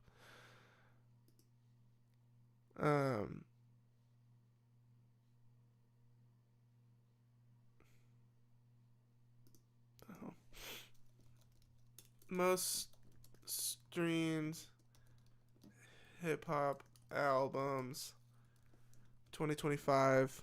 Most streamed hip hop albums 2025. So just right off the bat, Google AI is saying GNX was the top streamed hip hop album on Spotify. So that's just on Spotify. I don't care about just on Spotify. And goddamn it, of course NFR pulls up. Those fucking guys. But then 3 days ago here on Hip Hop Heads, there's a report. Kanye's Graduation is the most listened to hip hop album of 2025, but it was deleted. So here the confusion continues here on Reddit. The same conversation with different people, I guess. Maybe it is the same people on Reddit as as on Instagram. Somebody goes, so Graduation was supposedly the top hip hop album, while GNX was supposedly the top rap album. You gotta be kidding me, bro.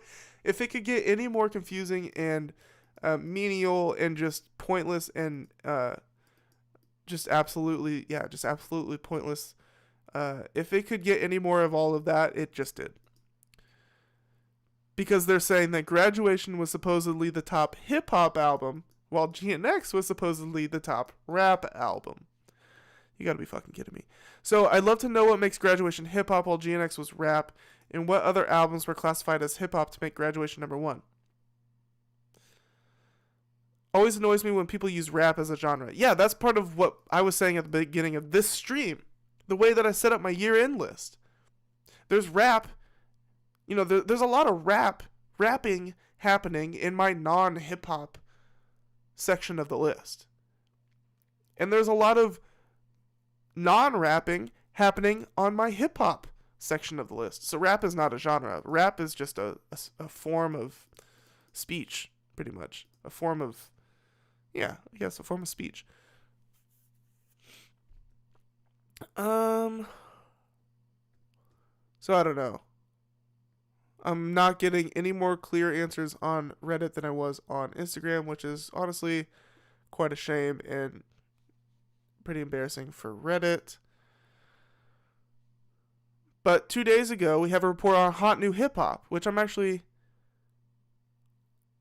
more inclined to take serious here. Kendrick Lamar and Playboi Carti lead Spotify's most streamed rap albums in 2025. But I don't care about just Spotify. I want all of them added together. That's my problem. Alongside Kendrick Lamar and Playboi Carti, Spotify's list has Kanye West, Travis Scott, Drake, Doechii, Tyler, the Creator, and Metro Boomin. Now that 2025 is officially behind us, it's time to look at Kendrick Lamar, Playboi Carti, and other MCs who had a massive year on Spotify. See, this is just about Spotify, which is, that doesn't help me. That's not what, Jesus, I hate this. I'm out. I'm out, dude. I don't care. How about that? I don't care what the most streamed album was. Because whatever it wasn't what was my number one record of the year. Or any of my favorite records of the year. Which is bullshit. That's why I should be making the, the Grammys or something. I don't know. I need my own awards show. I'm making my own awards show. It's called Quarter Day. It's called the Quarter Day Awards, and Mac Miller and Bon Iver and Kevin Abstract and Clips got the awards tonight. Moving on. Did you see that Drake, Adin Ross, and Stake are being sued in federal court over alleged illegal gambling promotions? Did you see that? Because I sure did. Because I thought that was pretty funny. A federal class action lawsuit filed on December 31st, 2025 in the U.S. District Court for the Eastern District of Virginia accuses rapper Drake, streamer Adin Ross, online gambling platform Stake.us, and co-defendant George Gwynn of promoting an illegal online gambling operation while allegedly using the site's internal transfer features to hide how money was used to finance a scheme to, quote, artificially inflate play counts of Drake's music across major platforms such as Spotify. So, they're hustling money and streams, bro. Which is literally what Drake accused Kendrick Lamar, or accused UMG of doing for Kendrick Lamar. Dude, talk about projection. Talk about projection, dude. This is why Drake sucks, dude. He is so... If you can't see through Drake, I don't know what to tell you. Because every move he makes is so corny. It is so self-serving, but it is also so dumb always at the same time. Like, it's self-serving, but not ever the most intelligent decision. Like, he always puts his foot in his mouth. He's dumb. He reminds me of Hassan Piker. Drake and Hassan Piker have the same exact energy. They really do. But let's read a little deeper here, because even if Drake wasn't involved in this, I would be pretty interested in what's happening to Stake here. Plaintiffs Lashana Ridley and Tiffany Hines, identified in the complaint as Stake.us users within the U.S., allege that promotions by Drake and other defendants encourage them and others to engage in unlawful gambling. So what they do is, like, Stake or whoever will pay Drake and Adin Ross or whoever, Trainwreck is another one of these big gambling streamers. They will pay them to gamble big bets to their massive audiences. And so the streamer doesn't care if they win or lose. They make these big bets because it's not their money. And then it encourages other people to spend their actual own money.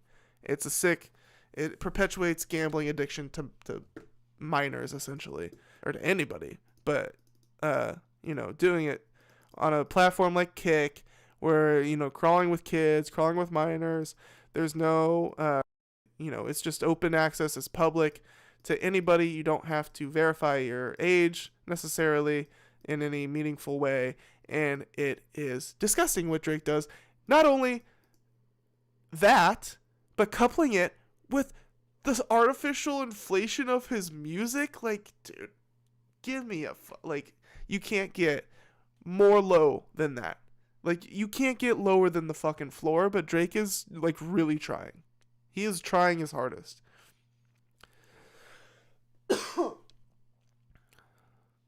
The lawsuit asks for at least $5 million in damages and claims the platform was used to obscure transmissions of money in furtherance of their ongoing music botting campaigns.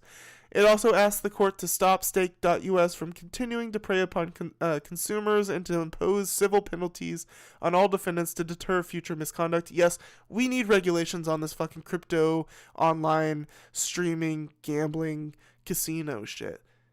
We need these restrictions. We need laws put in place here. It's so fucking, wild, wild west and just so degenerate and just fucked. I mean, people are actively being harmed by this. People are developing gambling addictions because of it. Children. That's the reality of what's happening here. And we're talking about Drake, who's like the McDonald's of music, doing this shit, which is not that surprising considering McDonald's feeds poison to children as well. So, Drake truly is the McDonald's of the music industry. But the lawsuit comes as Drake said he hoped to bring an end to what he called his roughest gambling year on a good note by promising to give away 10% of his gambling winnings to a fan during a 3-night live stream event. That's not making up for shit. You're giving 10% of your winnings to one fan. How about 1% of your winnings to 10 fans or something? I don't know. Spread it out a little bit, dude. Come on. Lawsuit claims Stake.us gambling promotions hid how money was handled. According to the lawsuit, since at least 2022, Stake.us has operated as, quote, one of the largest and most profitable illegal gambling platforms, representing itself as a social casino that doesn't allow, quote, real money gambling in an effort to avoid scrutiny under U.S. federal law and the Commonwealth of Virginia gambling regulations.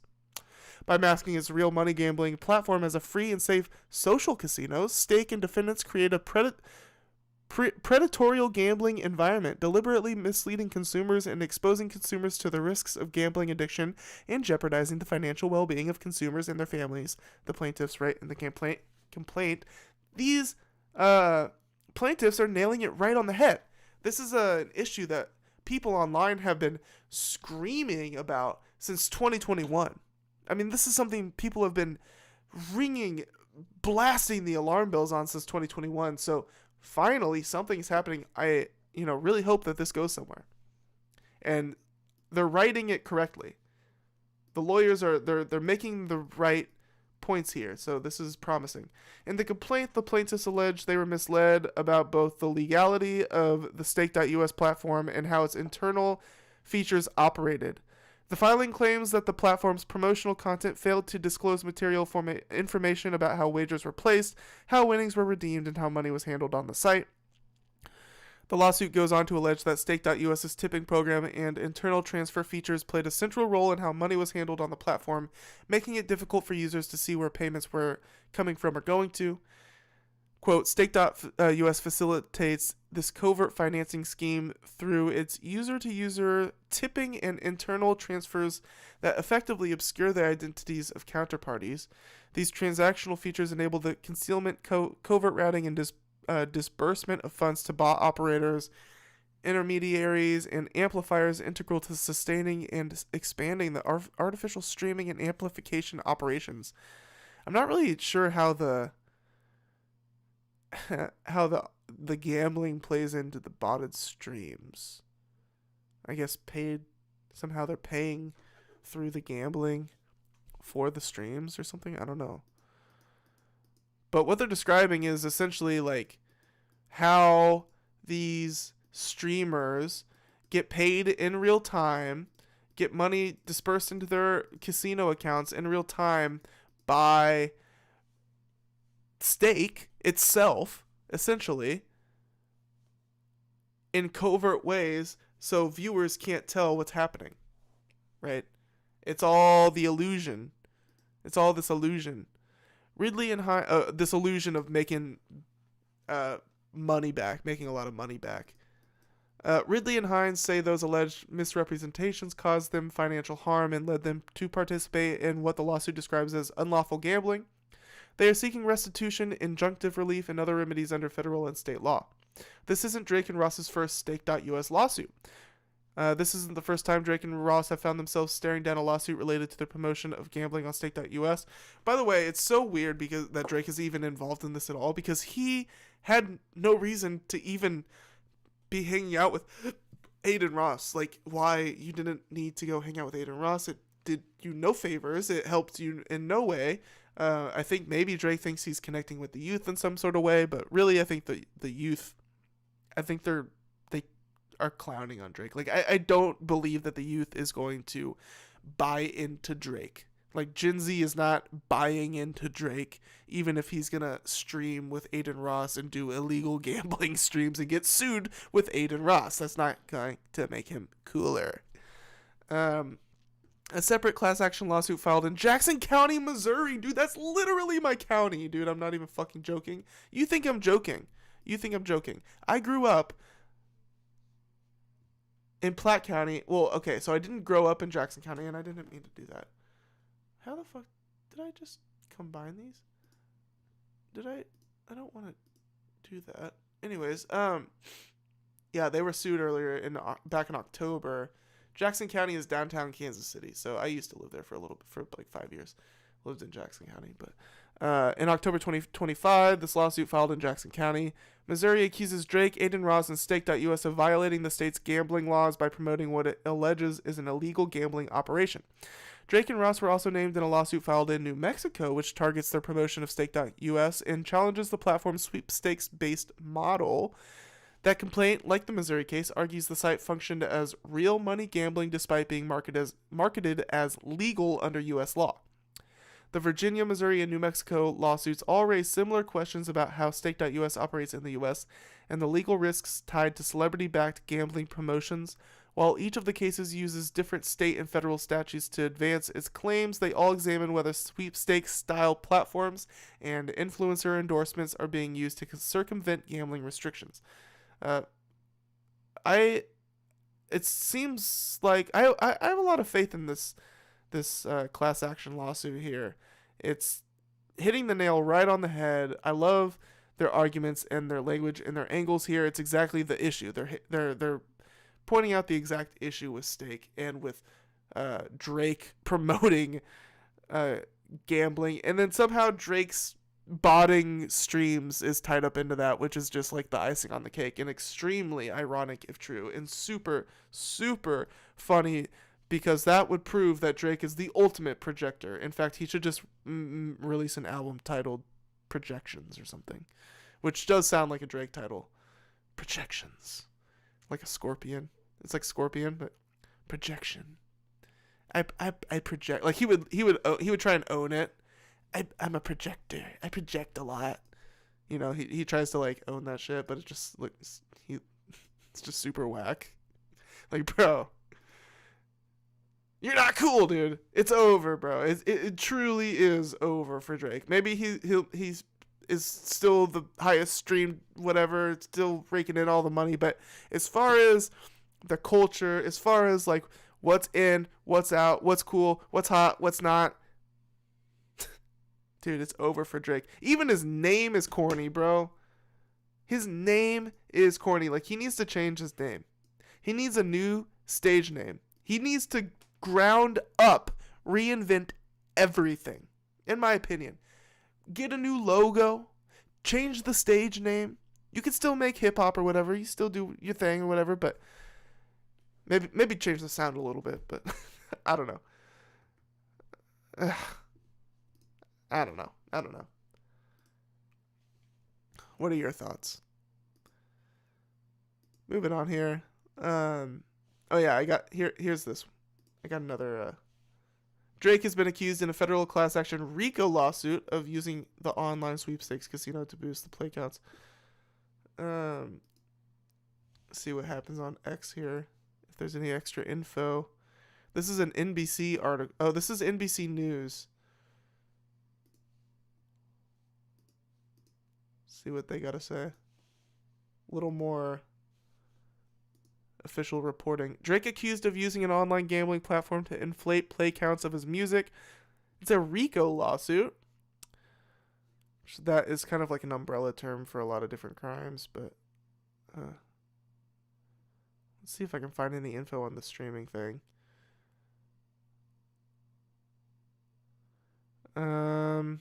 At the heart of the scheme, Drake, acting directly and through willing and knowledgeable co-conspirators, has deployed automated bots and streaming farms to artificially inflate play counts of his music across major platforms such as Spotify, the lawsuit states. Their aim, according to the lawsuit, was to manufacture popularity and to distort playlists and charts. No one has been charged criminally with regard to the allegations in the lawsuit. The lawsuit, which also names Stake.us and parent company Sweepstakes Limited as defendants, was filed as Drake has been preparing to release a new album titled Iceman. Yeah, he should just rename the album Iceman to Projections, which is kind of a cool album title. But he could own it. He could get in front of the projecting accusations and just own it. I mean, that's not bad. Drake, I know you're listening, dude. Come on, change the album title to Projections, dude. It's kind of dope. And the album cover could just be like one of those old projectors, you know, like in school, like a lamination projector or something. All right. I still don't really get how the fake streams ties into Stake. But get him, bro. Get him. Okay, there are a lot of extra details here. So let's back up a little bit. I'm going to read more of this. No one has been charged. The lawsuit, which also names Stake.us and parent company Sweep. Okay, we read that. So Drake is also a brand ambassador for both Stake.us and his parent company Stake.com. He signed a promotional deal with the company in 2022, reportedly worth at least $100 million a year. No way. No way, dude. He's making $100 million a year just from Stake? No way. Dude, I know Stake is loaded, but I don't believe that they even have $100 million a year just for Drake. There's no way. And he's, done like 5 streams since 2022? I don't know. But the Financial Times reported, citing 2 people familiar with the details of the deal. Adin Ross is a controversial online streamer on the Kick platform who made headlines in December when he goaded Los Angeles Rams star wide receiver Puka Nacua, pardon my pronunciation, into performing an anti-Semitic touchdown celebration dance that ended with the athlete looking into the camera and rubbing his hands together. Oh shit, I didn't even know about that. Yikes. Nakua later apologized. Yeah, that's pretty bad. That's bad. Doing the greedy Jew meme. That's real yikes. We don't fuck with that over here at Quarter Day Recordings. But the guy later apologized, saying he was unaware of the anti-Semitic nature of the dance. Gwyn is described in the court papers as an Australian national. Gwyn served as a facilitator and operational broker, alternately converting stake-based cryptocurrency to cash or receiving cash from stake transferred cryptocurrency proceeds, the lawsuit states. It was Gwyn who supervised coordinated amplification strategies, according to the lawsuit. Interesting. NBC News has not been able to find contact info for Gwyn on the run. Incognito. But NBC News has reached out by phone and email to Drake, Ross, and Stake for comment. Bro. How do you reach out to Drake by phone? Does NBC just have that? The lawsuit against Drake and others was filed Wednesday on behalf of 2 Virginia residents and all users of stake.us. So if you're a Stake user, you can get in on this class action somehow. I wonder how. Maybe they'll give us more info on how to... Oh, wait, you have to be a Virginia resident, of course. So if you live in Virginia and are a user of stake.us, you can get involved in this class action lawsuit and possibly, if they win, get some sort of, what do you call it? Get something, maybe some money or something. Let's see if I can find that for you real quick.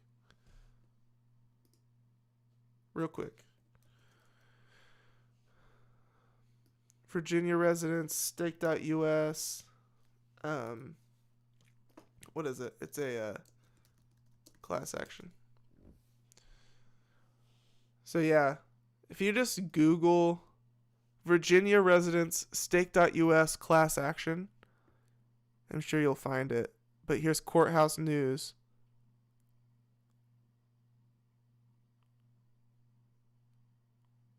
Oh, this is the whole complaint. So if I were you, if that's you, by chance, Virginia resident, stake user, I would contact the law firm. I would contact Lashana Ridley and Tiffany Hines. Oh, wait, let's see if I can find that's just the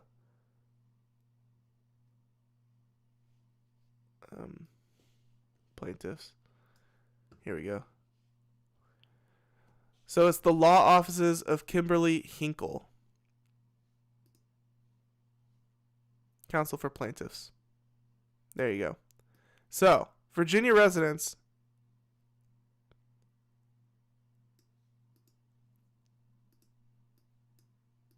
Fuck, I can't tell. It's either Impressa Legal Group or Law Offices of Kimberly Hinkle. So you figure it out from there. You'll get it. If you're motivated enough. Anyways, the lawsuit against Drake and others was filed Wednesday on behalf of 2 Virginia residents and all users of stake.us, which the lawsuit calls a quote, U.S. storefront for stake.com that was designed to bypass applicable U.S., federal, and Commonwealth of Virginia gambling regulations. It states that Drake and his alleged accomplices hid their money movements by using the site's user-to-user tipping feature, which the lawsuit describes as a, quote, unlimited and wholly unregulated money transmitter that appears to exist outside the oversight of any financial regulator. Drake, Ross, and others were accused in another lawsuit filed October 27, 2025 in Jackson County Circuit Court in Missouri, shout out, of promoting an illegal online gambling operation. Online gambling is also not legal in Missouri. Stake.us is a virtual clone of Stake.com, rebranded to mislead Missouri regulators and consumers into believing it offers harmless gameplay instead of an unlawful gambling platform, that lawsuit states.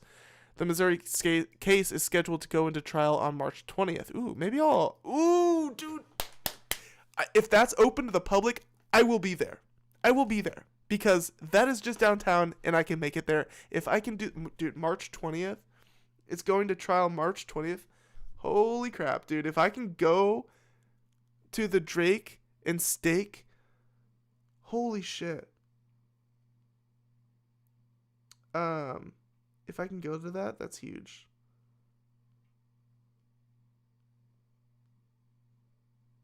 Hold on. I might actually I have to check something. This is pressing. Bear with me here. I might actually have something going on March 20th already, which I can't miss, and it's also equally as exciting, but I need to check right now or else I'm just going to forget. 1 second here. I need to see when it. Okay, no, that is March 13th and March 14th, and then March 20th. I can, if it's public, go to this trial, which I need to write down so I don't forget.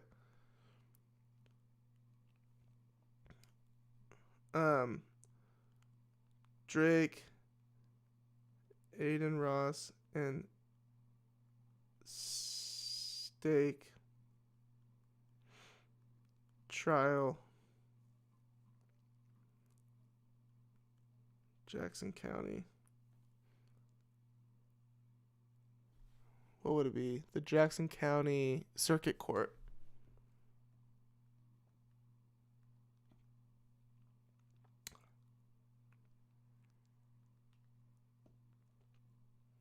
Exciting stuff, dude. All right. Anyways, where was I? In a response to pop culture website Complex, at the time, a spokesperson for Stake denied the allegations. Drake, who has had a public, long-running feud with rival rapper Kendrick Lamar, is also a defendant with Adin Ross, in a similar lawsuit filed October 29th against them in Sweepstakes Limited in the 2nd Judicial District Court of New Mexico. That lawsuit alleges that they are promoting illegal online gambling in the state, where it's also illegal. Okay? In October, Ross dismissed both the Missouri and New Mexico lawsuits in an online post as fucking bullshit. In classic Adin Ross fashion. Just not knowing how to handle any serious situation. L fucking mans. Guys, there's nothing to talk about regarding the title, regarding what's going on. Oh, Jesus Christ. With us. You guys can look into it. I will tell you guys this. Read through the case yourself. It's fucking bullshit. To me, it seems like somebody, if you guys can see what Asmongold said, because someone sent that to me, it's literally true. Like, just watch the Asmongold thing. It's bullshit. It's fucking bullshit. We'll see about that. We'll see about that, dude. We'll see. And hopefully I can be there to see for myself what happens with the Missouri one. Okay, moving on. Moving on. Down the line. We do have some more things here. Let's see what I want to. Yeah, we'll keep on topic here. Actually, let me go get some more water real quick, and then I'll be right back. Okay? Give me a second. Just give me a second here. Okay. I know that was a ridiculously long break, but I'm here to finish out the stream. All right? I'm here to knock out the last 3 things I want to talk about, and they're all fun ones. All right? So let's hit it. Let's clear this docket. Let's get it all out and about. Bless me. We good? Okay, I'm good. Okay.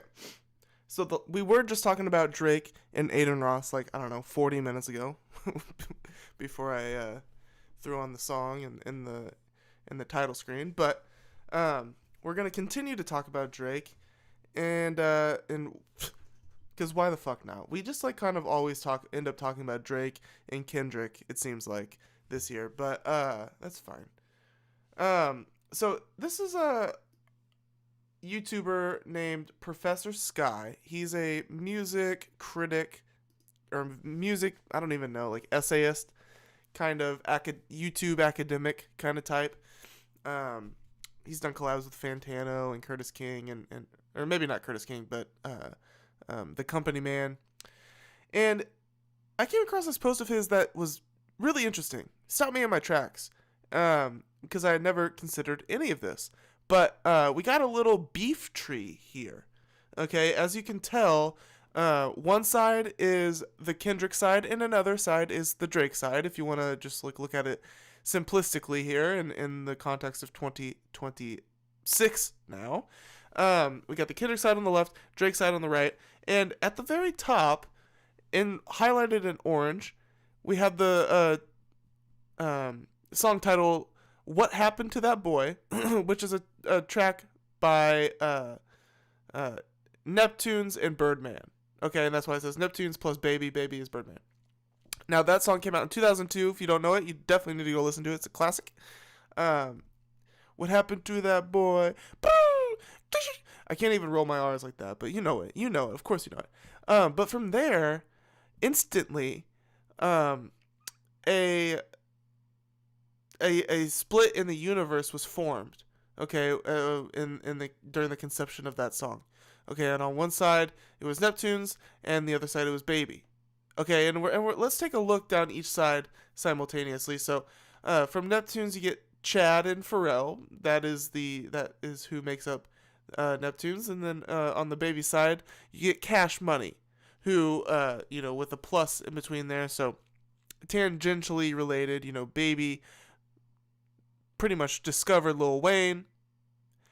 Well, wait a second. So Baby created Cash Money, I mean. So we got Neptunes, Chad Pharrell, Baby is Cash Money. Pharrell was instrumental in developing Clips and discovering and bringing in Pusha T and Malice. And so that's why you get Clips from Pharrell there, and then Cash Money is where Lil Wayne comes from. That Lil Wayne is a protege of Birdman. And at this point, we get a inheritance of the beef, which is highlighted in yellow. So around the early 2000s, Pusha T and Lil Wayne were both inherited this beef. Okay, so Lil Wayne and Pusha T were beefing at some point. There was, I don't know the complete details of it, but after the release of What Happened to That Boy, these two sides were feuding in certain ways. Okay, specifically Pusha T and Lil Wayne back in the day. And let me look it up real quick. Let's see here.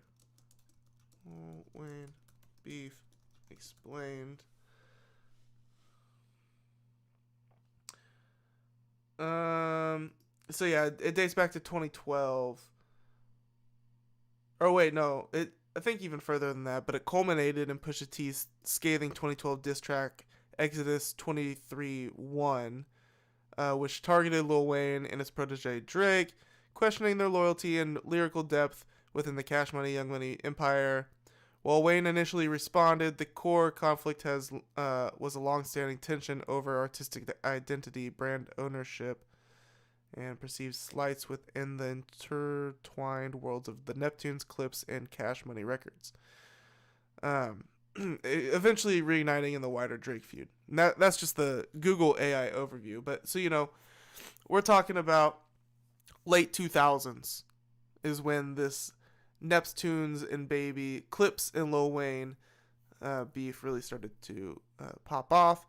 And then fast forward to 2024, you get the Kendrick and Drake, right? And then by relation, Nicki Minaj inheritance of the beef at that point, which Kendrick had kind of really at that point made it its own, made it his own thing, but clearly taking sides. Everybody's clearly taking sides here. So there is an inheritance of the beef in a way, though, in 2024.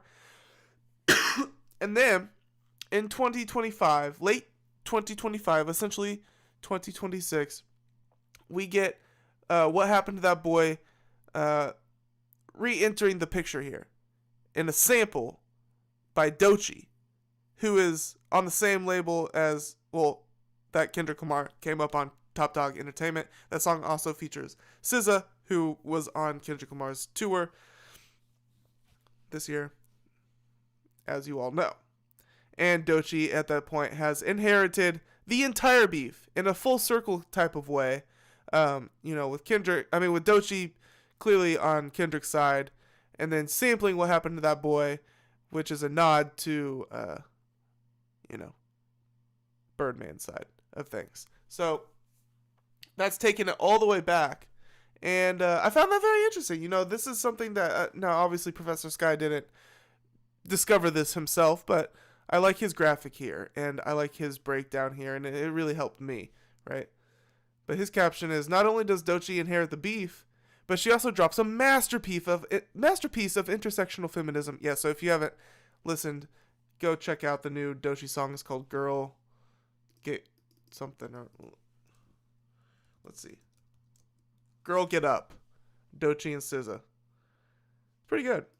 It's good. And it addresses all of the fucking misogyny that she faces. Like, she literally does. Like, she is so unfairly hated. It's pretty ridiculous. It's gotten to the point that it's just like extremely eye rolly. Even if you are a misogynist, like the Doechii hate is just like, oh my god, fucking, it's so forced, dude. It's so forced. It's ridiculous. But don't be a misogynist. That's fucked up. Okay, moving on a little bit. These are all flowing nicely into each other because we're going to keep talking about Pusha T here. In an interview with GQ, Pusha T reveals It's Almost Dry is the solo album he's most proud of, and that's his 2022 record, which I'm a big fan of. That made my albums of the year list in 2022. And the album was equally produced by Pharrell and Kanye West, each spearheading an exact half of the record, 6 songs, which is one of my favorite aspects of the record. I love how it's organized. Pharrell vs. Ye is part of the title of the album. It's Almost Dry, Pharrell vs. Ye is the name of the album. It scored Push his first ever #1 album on the Billboard 200 in 2022. I didn't know that. That's really something. That's cool. So the question is this Push's best solo album? Is it? No. I think Daytona is better. But Pusha T comments on It's Almost Dry, which is interesting. I don't know that he said too much about this record in the last couple of years. But this is a quote from 2026, so quite recent. Just 3 days ago. He said, I think I pitted 2 of the best producers against each other, and I was better than both of them. That's funny. He can say whatever he wants about Kanye, but he's actually like hella close with Pharrell. So that, but you gotta hold your own. Of course he's gonna say that. Of course he thinks that. But to be honest, Pusha, I mean, he would be great regardless, but the production really takes his shit to the next level. We got to be honest, Push. Let's hear how it sounds coming out of his mouth. Am I most proud of? Mm-hmm. Because of what you pulled off in 7 songs, I'm gonna say Daytona. That's what I was not saying. True. Bro. Okay. I'm way more proud of It's All. He said not true. Oh, okay. Well, he's talking about his personal opinion, which one he's most proud of. So. Almost Dry. Almost Dry. I am. And why is that? I think I pitted 2 of the best producers against each other. Yeah. And I was better than them both. Oh, there you go. And I think coming off of how great Daytona was, it was hard to measure up. Bro, their fucking outfits are so... the matching yacht boy outfits. They're so rich, dude. It's ridiculous. But It's Almost Dry, and we did, in my opinion. There you go. Look at these guys. We got Thing 1 and Thing 2. Go. Which one of my solo studio albums am I most proud of? Mm-hmm. Because of what you pulled off in 7 songs, I'm gonna say Daytona. Not true. Okay. Not true. I'm way more proud of It's Almost Dry. It's Almost Dry. And why is that? I think I pitted 2 of the... Bro, this interview is cracking me up because... How high are they? They are blasted, bro. Best producers against each other. Yeah. And I was better than them both. Oh. I haven't seen them this silly their entire press tour. The entire press junket that they did all year. I mean, I guess it's a new year. Okay. They can shed the serious act a little bit, which is pretty dope. There you go. And I think coming off of how great Daytona was, it was hard to measure up with It's Almost Dry and We Did, in my opinion. There you go. There Which you one go. am I? Ooh, okay, these pictures go hard. Ah, rip Kanye, man. Rip Kanye. Some pictures of the time. Sickest album cover. Definitely, for sure, his best album cover. Absolutely his best album cover. So sick, dude. Track list. Yeah, I mean, it's a great record. For sure. For sure, for sure. Shout out Pusha T. Shout out Malice. All right, one more thing here, and this is a big one. All right, this is a big one. So, how should I start this? I think I'm just going to come out and say it. So, this is... Well, let me set it up a little bit. Anthony Fantano. The Needle Drop. The most popular music critic on YouTube. Controversial to some. Certainly full of opinions. That I don't agree with all of them. You don't agree with all of them. Nobody should agree with all of them. I definitely agree with a lot of his opinions as well. But you know, what's his worst opinion is the question. There could be a lot of answers. There could be a lot of suggestions in that box, right? Anthony Fantano's worst opinion. What's his worst crime? Fantano's worst crime in the music critic space. Well, for me personally, I know what it is. I know what it is, and it's not something that I've been stewing on that much at all, really, or anything. Like, I'm not heated about this, but it's just at this point become so blatantly obvious that it's hard to ignore in a way. But let me cut to the chase here. So, Anthony Fantano, his biggest crime is the fact that he rated Mac Miller mediocre for nearly an entire decade. And it took his death, it took Mac Miller's death for Anthony Fantano to start liking his music all of a sudden. Now, if it were for an artist that genuinely dropped mediocre music at a certain point in their career and then happened to die and then dropped better music later in their career or something like that, I would understand. But we're talking about records like Macadelic, as you can see here. We're talking about records like Watching Movies with the Sound Off. We're talking about records like Faces. We're talking about records like I think even Blue Side Park, which isn't as good as some of the others I've just listed here, but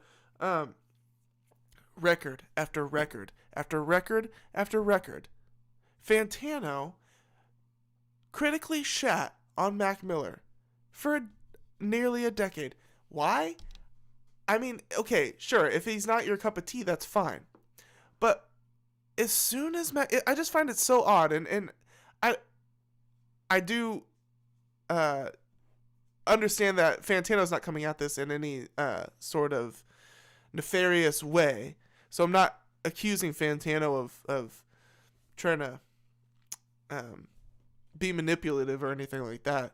But I think this is just his worst take. This is just my opinion on Fantano's worst internet crime, is his constant mediocre rating of Mac Miller's music for nearly a decade until he dies, and now all of a sudden Mac Miller gets a Redux review that's fantastic, and Red Flannels on Red Flannels, and now all of a sudden he's a huge Mac Miller fan. Now, sure, he died, and Fantano, that's sometimes what it takes, I guess. You can't love every artist, so it's not a crime necessarily. I was being facetious when I said what's his worst crime, but it's just embarrassing, I guess. It's just embarrassing for Fantano, in my opinion. So here is a little collage of all of Fantano's ratings on Mac Miller albums from 2011 and 2021. Okay, and keep in mind, since then I'll restate it here again, and this isn't a bad thing, but in context, it's just a little odd.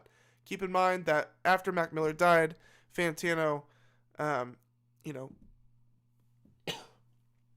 gave Mac Miller's first posthumous record, Circles, Record of the Year, a couple years after he died, in 2020.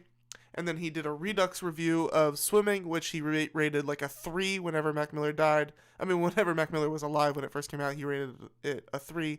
And then after he died, he went back and rated it a lot higher in a Redux review. And then this year, Balloonerism, he gave it a yellow flannel, which means he liked it a lot. Okay? But prior to Mac Miller's death, this was Fantano's opinion on his music. There is a link below this video. You can go watch it over there. And that is all you need to know. He gave it a strong 2, Macadelic.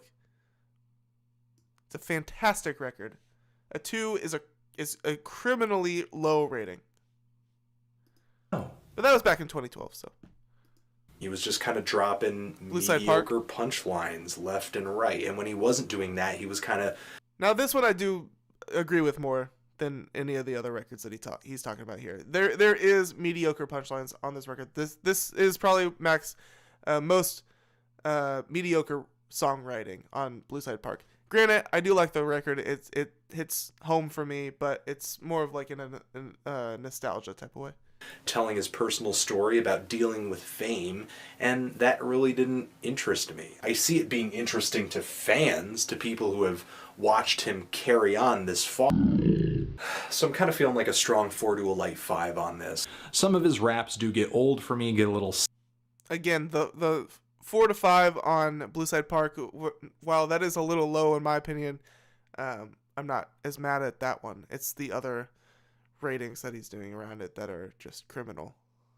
Stale, and here 5 on this. Some of his raps do get old for me, get a little stale. See, that's crazy for watching movies with the sound off. This album is so creative and just like expansive and imaginative and not corny. It's funny too. It's a funny record, dude. Stale and dude, these adjectives he's using to describe his Mac Miller's writing on watching movies with the sound off is so it just misses the mark.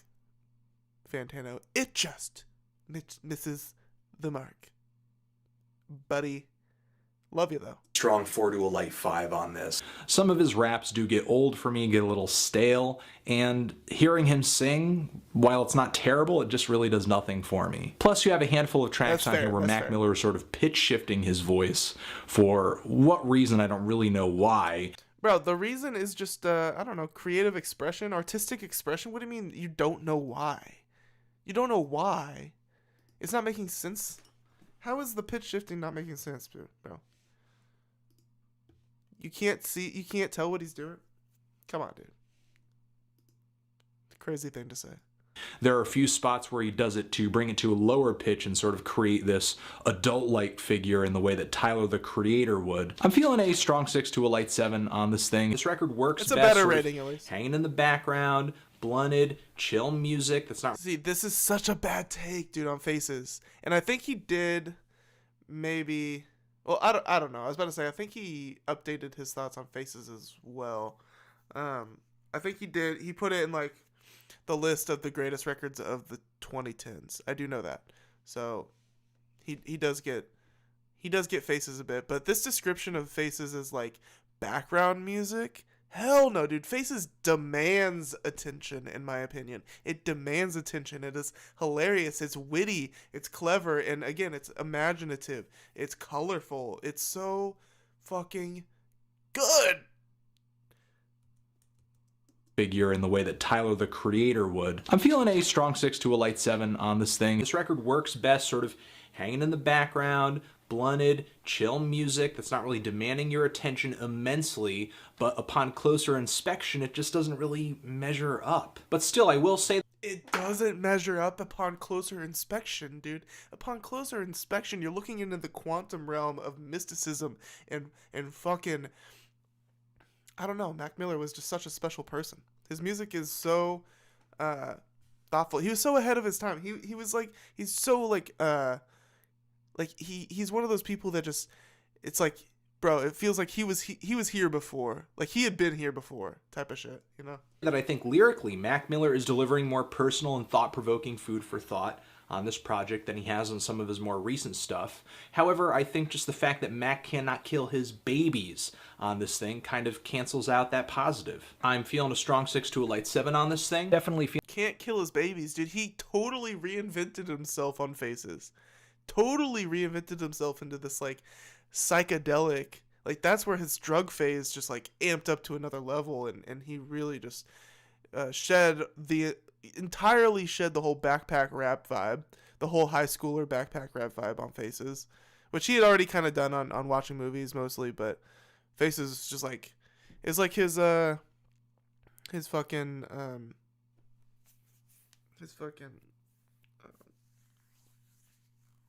God damn it, Sergeant Pepper's or something. It's like a Sergeant Pepper's or something like that. Yeah. feeling positive on Good AM, though. I think it just has a lot of good things going for it. And Mac Miller seems to be coming through with music now that not only feels personal and feels like himself. Hey, at least okay. I like what he's saying about Good AM. I do. This is among Mac's finest bodies of work. I think there's a strong argument for it to be made that this is my second favorite Mac Miller project, next to Faces. I can see that. Maybe it goes Faces, Good AM, watching movies, Kids, and then Balloonerism, maybe. Kids on pure nostalgia. Balloonerism technically on sound might go ahead of Kids, but Kids makes a strong case with nostalgia. But also has pop appeal and is pretty artistic as well. I'm feeling a light to decent 7 on this thing, though I do give it to him for not only sticking to a sound and a theme for an entire... Oh, you know what? I don't really like this record either.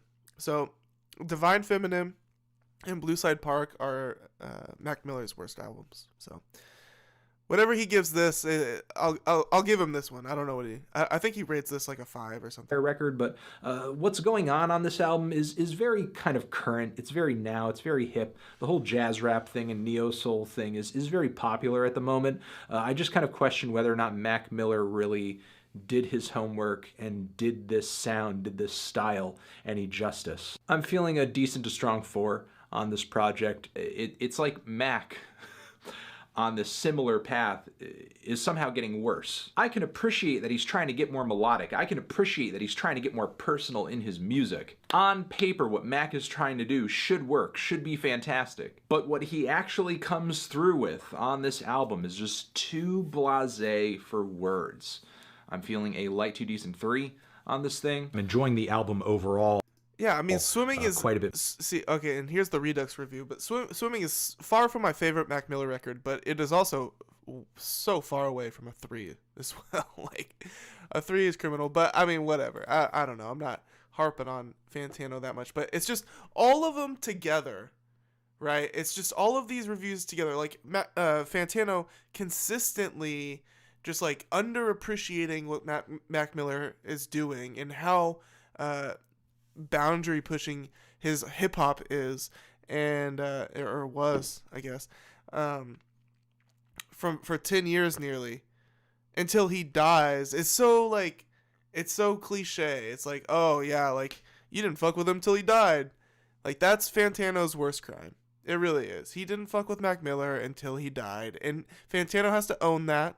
And hopefully Fantano is man enough to accept that and own it and be upfront about it, and just, you know, make that part of your journey with Mac Miller.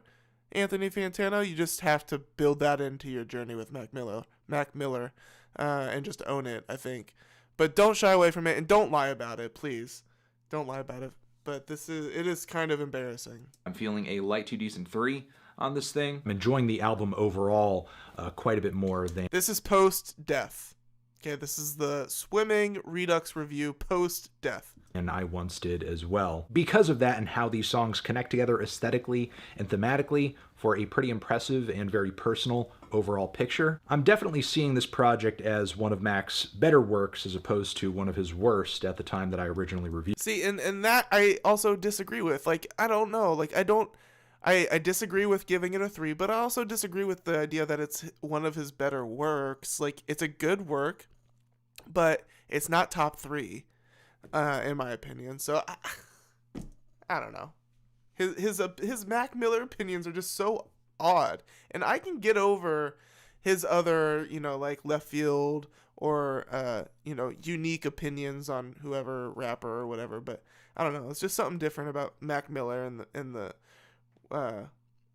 the way that Fantano just kind of latched on with the death hype train in a way, which I hate to characterize it like that, but that's what it looks like.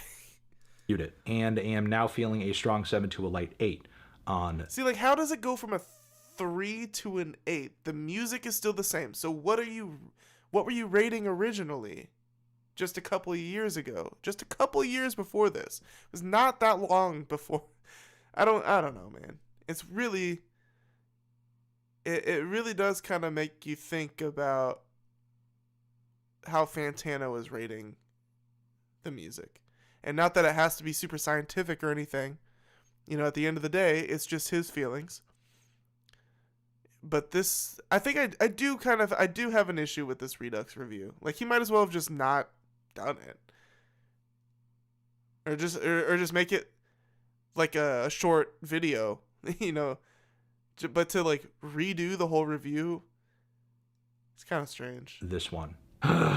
This was so good, and it's... Okay, so you're about to witness literally the same thing that just happened to me. Trying to talk about a Mac Miller album without crying. It's fucking impossible. Very sad to know that Mac will not be progressing past this point, but I'm not sure if fans could have asked for a better musical send-off, I suppose. Even though every track on this LP didn't exactly blow me away, this is easily the best album Mac Miller has done in this vein, and one of his more solid projects as well. That is the idea that this is one of the best projects that Mac has done in this vein is completely true. I do agree with that. In this more jazzy, singing more, I don't even know how to describe it. It's more of the jazz rap type of shit. Kind of more what he was trying to do on Divine Feminine. This is Circles was a huge improvement on that style of Max. The production to the melodies to the songwriting and the performances, the way they're presented, and the lyrical focus as well. There are a lot of things to love about this LP. I'm feeling a light to decent 8 on this one. Yep, and then there is more. Hold on. We might as well just go ahead and...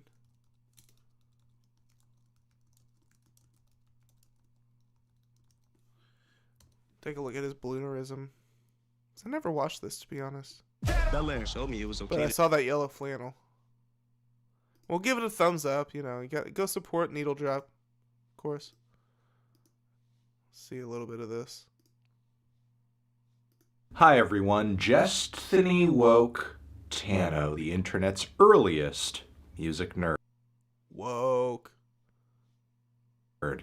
And it's time for a review of this new Mac Miller album, Balloonerism. Right here we have the second full-length posthumous album from the late singer, rapper, songwriter, producer, Mr. Mac Miller. Handily one of the most beloved rappers of his generation, and a guy who managed to stay true to his sound to the very tragic end. The music world was utterly shocked when he passed due to an overdose in 2018, and it's sad. Yeah. Let's see if I can here's the most watched part. Let's go, or one of the most watched parts. See what he says here.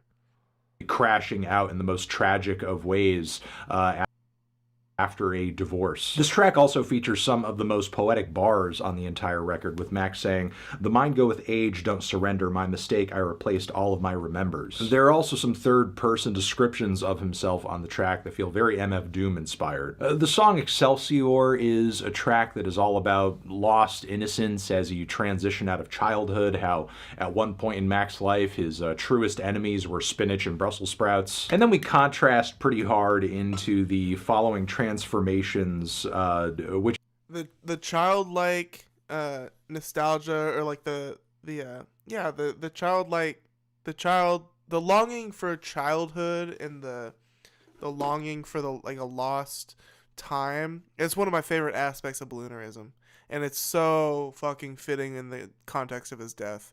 I mean, it's all just, again, it's such a tragically poetic record. The themes of it, everything that Mac Miller says, just like the rest of his entire discography, constantly talking about death, constantly talking about things like joining the 27 Club, which literally fucking happened. So that's why it's haunting.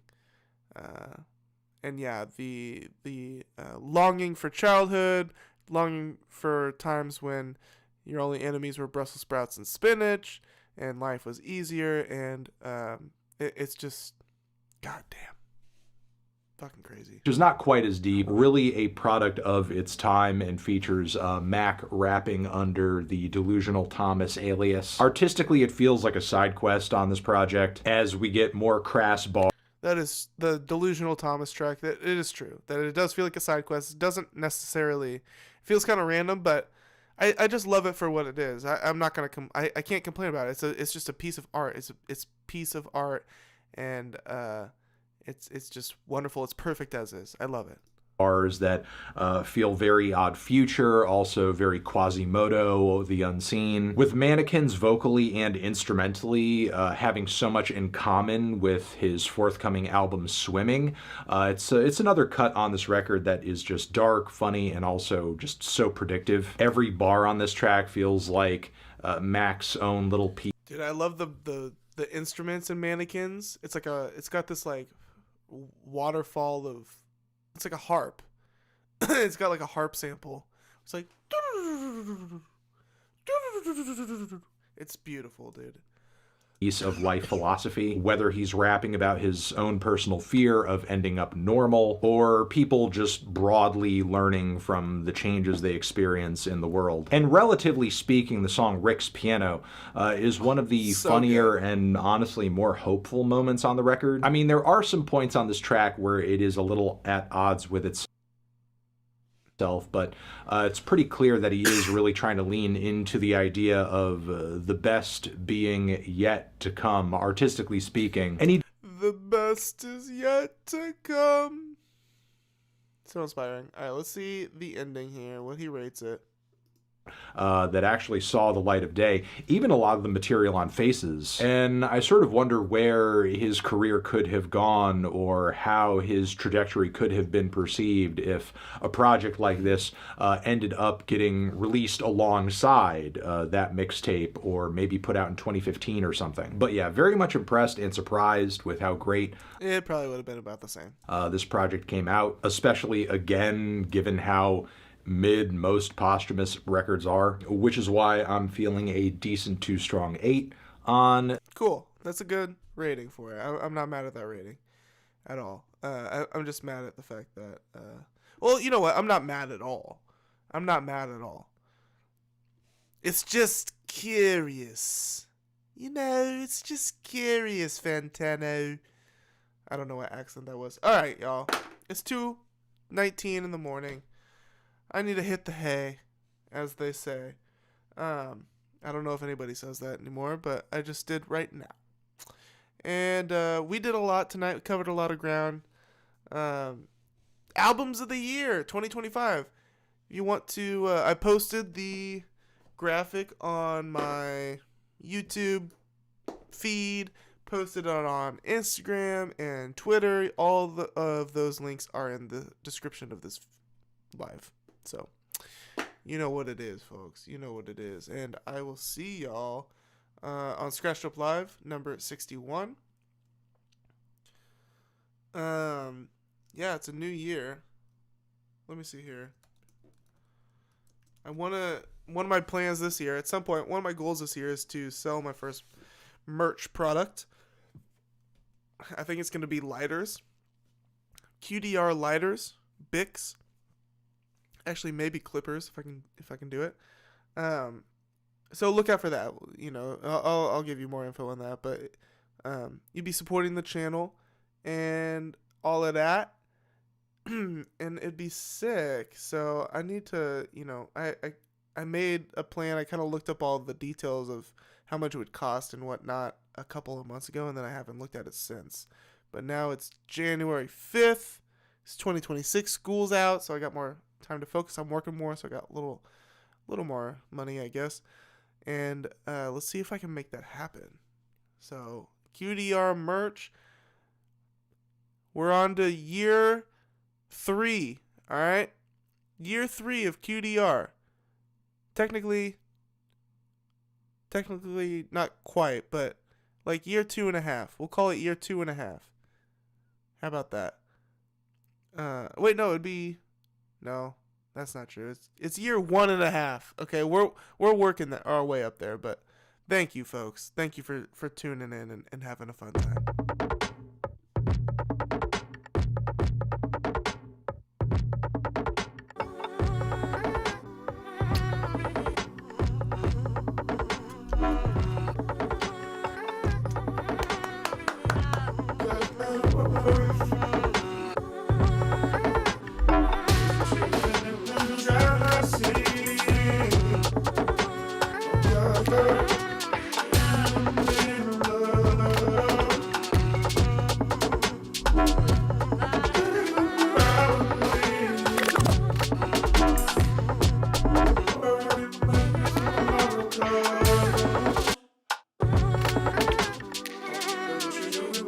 Driving our city.